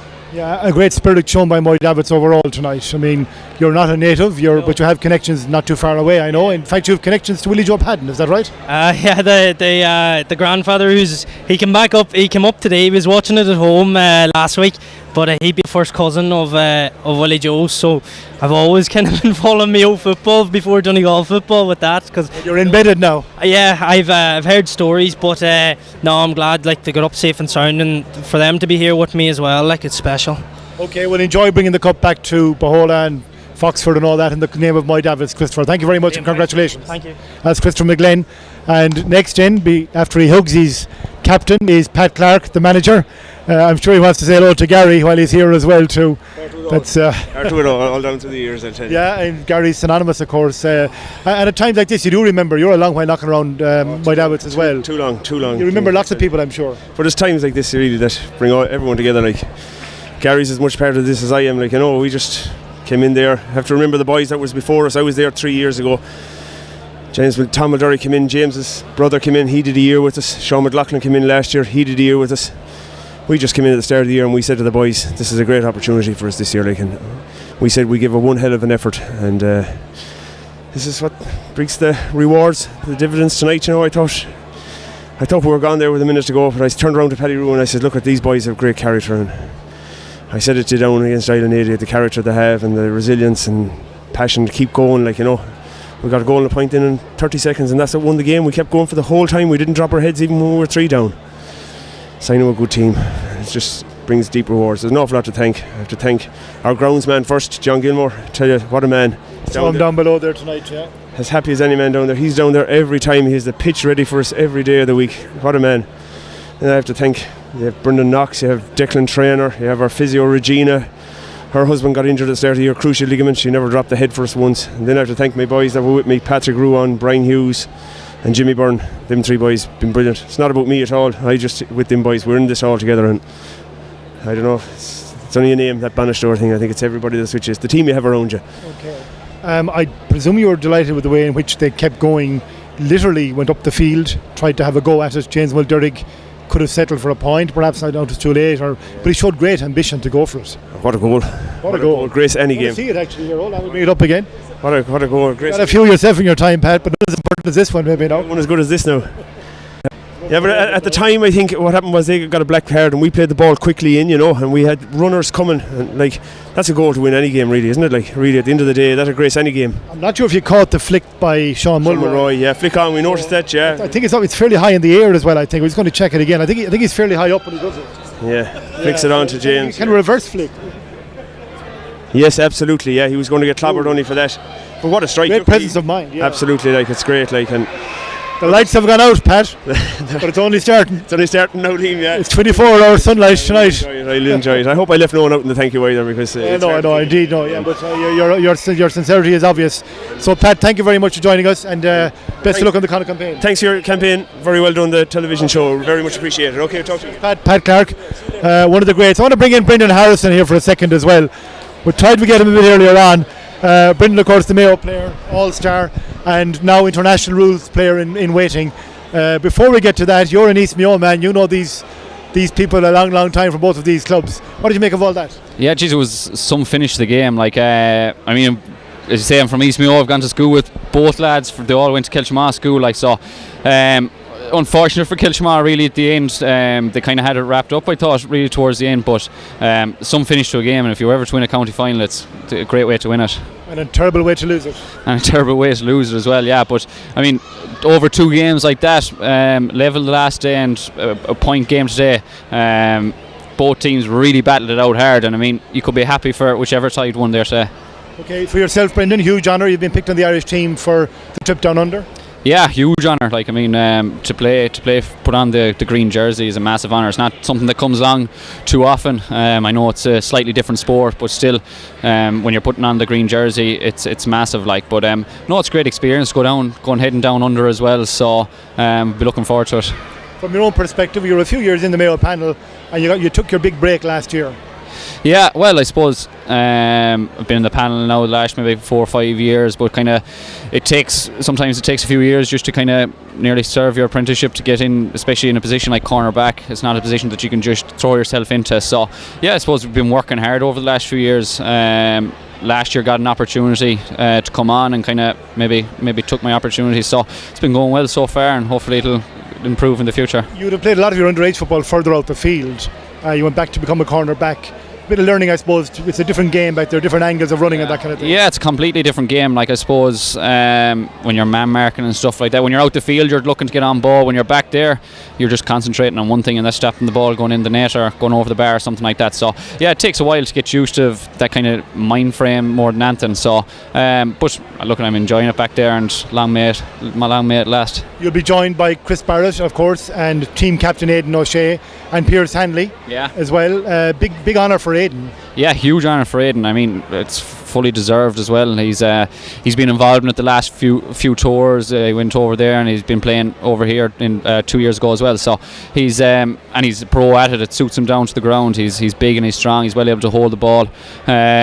So as I was saying, it was a massive honour to put on the Irish jersey, but to wear the captain's armband and lead his team to Australia is massive. Well, on behalf of everybody here at Mayo GAA TV and everybody in Mayo GAA, indeed, we wish you all the best. Don't get hurt on us. No, I will not. Try my best. Do the hurting, don't get hurt. Exactly. They're not easy lads to hurt though. No, definitely not. Thanks, Brian. Okay, Brendan, thank you very much. Cheers. That's Brendan Harrison, the great Mayo cornerback. Latest in a long line of wonderful Mayo cornerbacks. I'm joined by one of them. Not you, Mickey. Not you this time. Gary Owen, you're a student of cornerbacks, I'm sure, as well, and he's one of the good ones. Very good. Brendan he's a pure athlete and a great footballer, and he'll go far for Mayo now. It's a shame that they didn't win an All-Ireland medal this year. They should have. They were the better team. Didn't get across the line, but Brendan is very good. Very good. Yeah, well, it's beginning to calm down a bit here. The lights have gone out, and the Moy Davitts fans, reluctant to leave the field still. They're out there still savouring the moment. It's like that, Mickey, the day of a county final. People want to wait around, they're meeting neighbours, friends. There's probably people there who live in Dublin or Cork or maybe from London. People just want to mingle, and you know, we have our ups and downs in our own parishes, but on a day like today we're all together. Absolutely, it's very special. I suppose the club everyone says is the players you grew up in, and it is though, but it's your families and everybody's here and they all want a piece of the action and the picture, the memory. I know I've a few pictures from the day the wee one are still up my room, and I keep an eye on them every day and again, and geez, that was a great day, you know. So you want to savour the moment. I know the light has gone out in the stand, but I tell you one thing, for them boys, it is only getting going. Could be a while for the lights to go out, yes. We're going to bring back in Austin and Jimmy as well. We're going to wrap up then. Lovely nighttime shot there of MacHale Park, as you haven't seen it before, with the lights out down there, and the Moy Davitts fans still savouring the moment. Just going to get a final thought from each of you, and you can pick your own thought, Austin. This is not the end of the Mayo GAA season. We have senior champions in Castlebar Mitchells. We now have intermediate champions in Moy Davitts. We have junior champions in Lahardon MacHale's, junior B champions in Kiltimagh Shamrocks. Moy Davitts denied the double there, beaten the final, and we have minor champions in Bal, and we've underage champions, but we've under 21 to go, so it's not the end of the year, but it does have a kind of an end of the year feel to it. So any thought any of you want to offer about the games we've seen the last few weeks or the season overall, please do. Yeah, I think what we've seen overall is just, and this is maybe encapsulated tonight, but just the energy and I suppose the endeavour from teams and from I suppose management teams and supporters and everything, like what we witnessed just down there on the field, particularly from the Moy Davitts support, and they're still hanging around there. This is what makes our game so great, and myself and Mickey were just talking about early on, like how this thing ebbed and flowed. Like what other game gives you that? You know, you could sit here and watch a soccer match tonight, or maybe a rugby, but you know, and you could be I'm not trying to be derogatory, but like Gaelic games, that's what it's all about there tonight, and just to be able to tap in to the pulse of that there for over an hour, and to see the enjoyment that has brought everyone here this evening, it's just been fantastic. And over the last number of weeks, with Castlebar last week and Lahardon the previous week, it's just, you know, it's really, really heartwarming to see what Gaelic games can do on a night like this, and over the last number of nights. Thanks, Austin. Jimmy? Yeah, on a related theme, I suppose, football has been extremely positive over the last few weeks. We've watched a lot of games now. Maybe it's the influence of Mayo GAA TV, but any game we'll take the credit. Any game we seem to have shown over the last few weeks, it has there's been a lot of positive endeavour. Teams really going for it. Even tonight, I was saying beforehand to you that sometimes replays take on a sort of an inhibited sort of feel to them, but we didn't see that tonight. Both teams at all stages, they were going for it, except I suppose you could say at the end, maybe when Kiltimagh tried to run down the clock, and maybe if they had kept doing what they were doing and really going for it, they would have pushed on and got the score. But you can't really fault them for that. It looked like they had it. All they need to do was hold on to possession, and even when they lost possession, who could have foreseen a goal like that? Okay, Mickey? Yeah, I suppose if I know the under 21 championship is still alive, and I think it's kicking off Monday night. But the one thing for me that I thought was a standout was the games coming thick and fast. I suppose while it's a hindrance if you get a player injured, but in another way players want that. We saw Mayo what they did this year when they got on the run of games. If it was every second week, maybe an intermediate or a senior mixed into some block, it'd be brilliant. We were here back and over a good few weekends, and a Wednesday night game was very, very positive as well. And I suppose, as Jimmy said, the service has been brilliant and has helped in that. But it's been great on the lights and people down here, a couple of thousand people. It's been brilliant. I definitely think it's an idea, maybe a championship at certain dates, condensed, maybe a senior game, intermediate game, or whatever it was after the group stages. It was really, really exciting, and it was great to be part of. Yes, absolutely. And Gary, the final Moy Davitts thought? Well, I suppose it's our night tonight. It could have gone. It didn't look that way with, I suppose, about 5 minutes to go. But the same last week, we came back lucky to get the draw. Tonight we were the better team, I think, in the first half. We seemed to sit back into our box then for 20 minutes in the second half, and until we went 2 points down, we didn't get up the field and attack. But as you said, it's nights like these that bring out everyone in the club. It's great to see everyone, the passion that was here between all the supporters tonight, the crowd that was here.